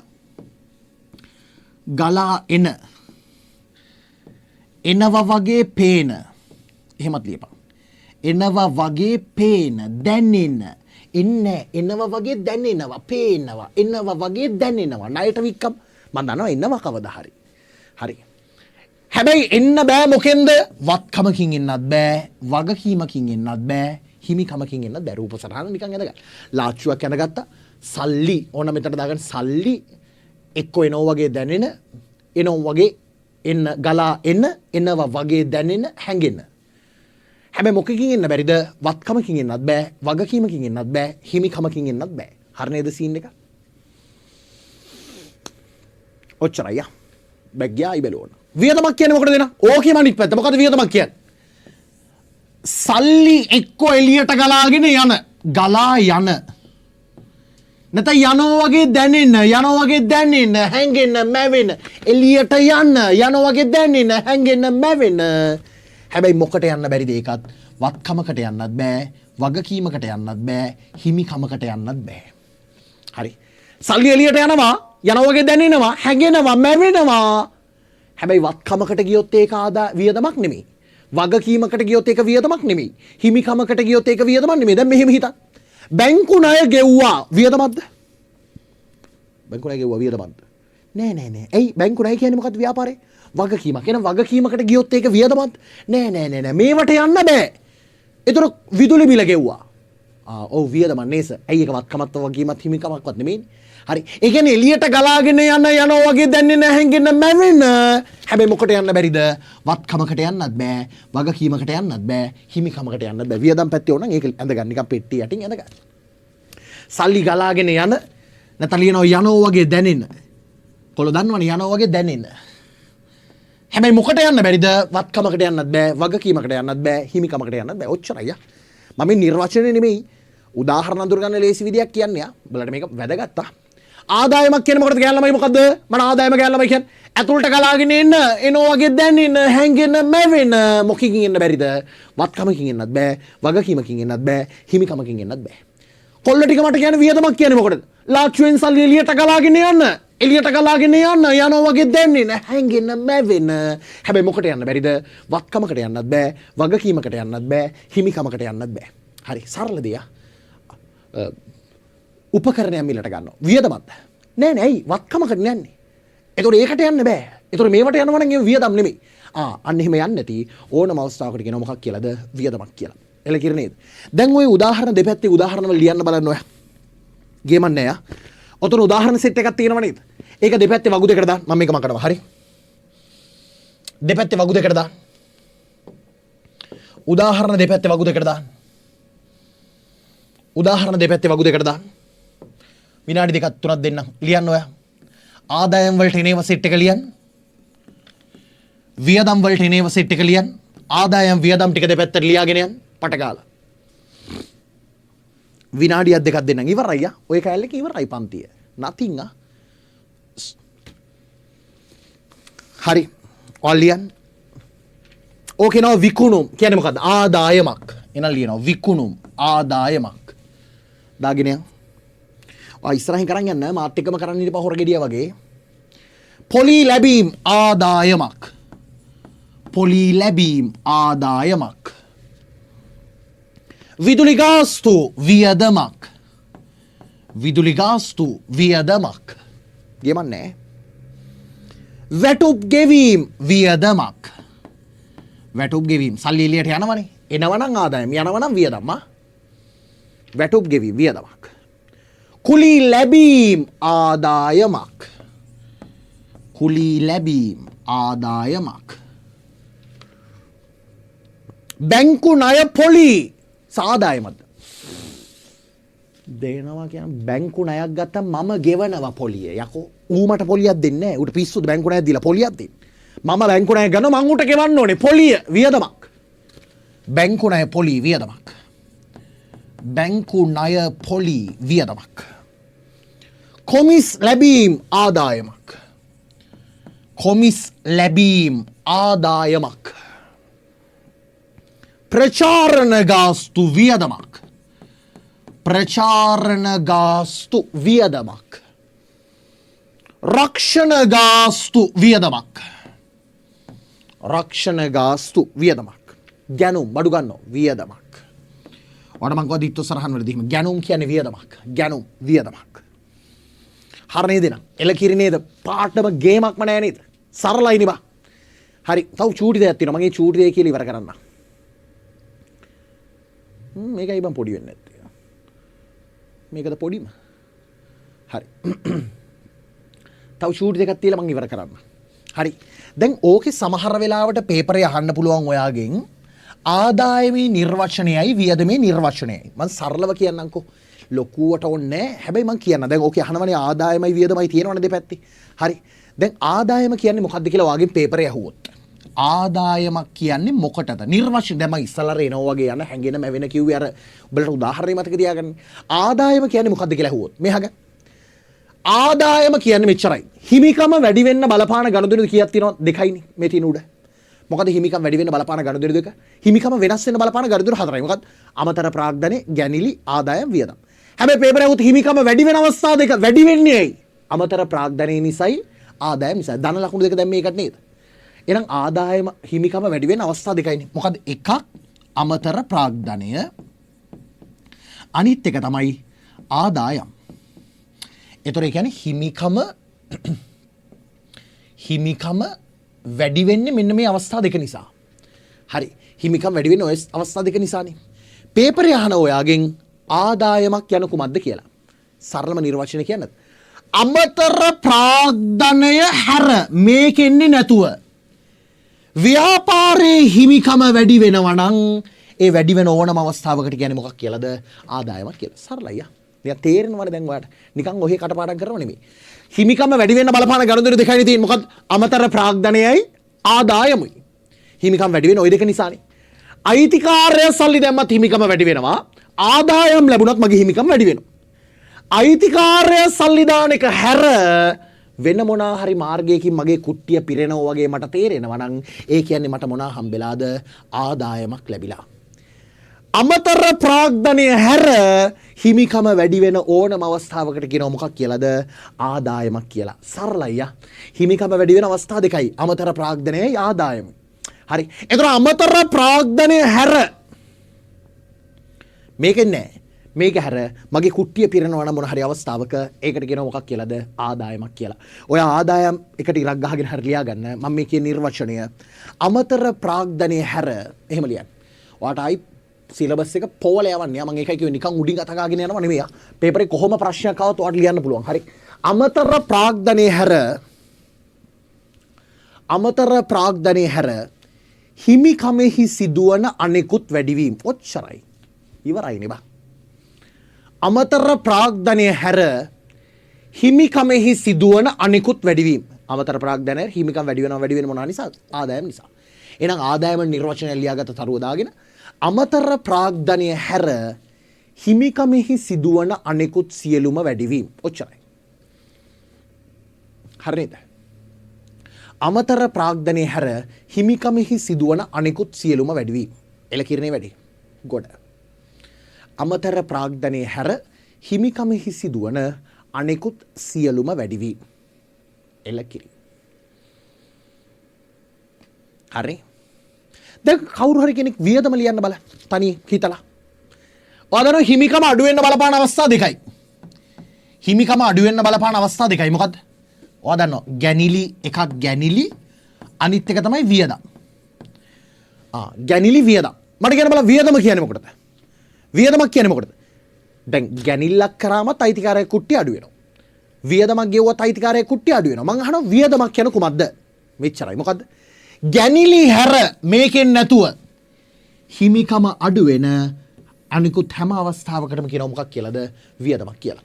ඒ කියන්නේ අයිතිකාරයා ගෙදර රන් ගියත් හිමිකම අඩු වෙනවා. ඒක ගන්නෙ නෑ. ඒ කැරෙන්න මට තේරෙනවා නම් කුට්ටිය මගේ අඩු වෙනවා කියලා මොනවා හරි හේතුවක් මත ඒ කියන්නේ මොකද්ද? ඒක වියදමක්. එච්චරයි. හරි. ගැනිලි හැර එහෙනම් වියදම් පැත්ත ලියා ගන්න. වියදම ටිකක් ගහගෙන ලියා ගන්න. ගැනිලි හැර වියදම් පැත්ත වියදමට ලියා ගන්න. ගැනිලි හැර හිමිකමෙහි සිදුවන අනෙකුත් අඩුවීම. එච්චරයි. ගැනිලි හැර හිමිකමෙහි සිදුවන අනෙකුත් අඩුවීම. ඔත් හයිලයිට් කරගන්න. පාඩම් කරලා ඉවර කරගන්න. දැන් අද රෑ නිදා ගන්න කලින් එකපාරක් දැන් පළවෙනි පේපරේ දෙකම පාඩම් කරලා ඉවර කරගන්න. පළවෙනි පාඩමයි හතරවෙනි පාඩමයි දෙකම ඉවරයි. දෙකම පාඩම් කරලා ඉවර කරගන්න. ගේමක් නෑ නේ බා. ඒක නතින් ඔබට මම ඒක අරන් දෙනවා. ඔබ මේ පැත්තෙන් ඔබ කැප වෙනවා නම් ඒක අනිවා. ගේමක් නෑ. ආයිත් ආයි ගැන සැකයක් තියාගන්න එපා. හරි. හරිද? ගැනිලි හැර හිමිකමෙහි සිදුවන අනෙකුත් සියලුම අඩුවීම්. එලකිර නේද වැඩේ? සුපිරි නේද? ෆිට් නේද වැඩේ නම්? නියමයි. ගැනිලි හැර හිමිකමෙහි සිදුවන අනෙකුත් අඩුවීම්.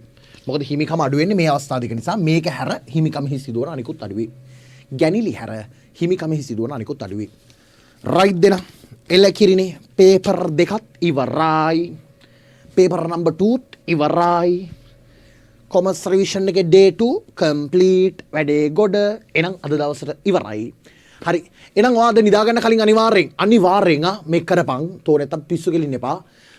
මුලින් ඉඳන් බලාගනින් වත්කම් වගකීම් හිමිකම් ආදායම් වියදම් උදාහරණ ටික පාඩම් කරගනින් සම්පූර්ණයෙන් මතක් කරගනින්. ව්‍යාපාර පසුබිම් පාඩම් පාඩම් කරගෙන අවශ්‍යතාව වමනා නිෂ්පාදිත ව්‍යාපාරයක් කියන්නේ මොකටද මූලික අරමුණු ටික උපාරමුණු සෙට් එක ඊළඟට ඇල්මැති පාර්ශ්ව නිෂ්පාදන සාධක ඔය ටික බලන්න. හරි. එහෙනම් ඔය ටික පාඩම් කරගෙන එකපාරක් දැන් විනාඩි 5ක් විතර වතුරයක් බීලා ඕන කාලා බීලා ෂොටක් රෙස්ට් එකක් අරගෙන ඒ ටික පාඩම් කරලා අද නිදාගනින් ගේම ගහමු මචං දිනන්න තියෙන උපරිම ගේම ගහමු. හරි.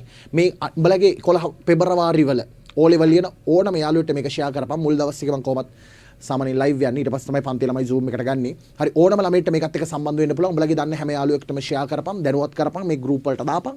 ආයි ගේමක් ගහමු. සුපිරිම රිසල්ට් එකක් වෙනුවෙන්. එහෙනම් අද දවසට සමු ගන්නවා. දොයි මත ඇති උඹලට. හරි ඒත් කමන්නේ පාඩම් කරලා ඉවර කරලා නිදාගනින්. එහෙනම් අද දවසට සමු ගන්නවා. පරිස්සමින්. bye. tata. take care. good night. ජය වේවා. එල කිරියා.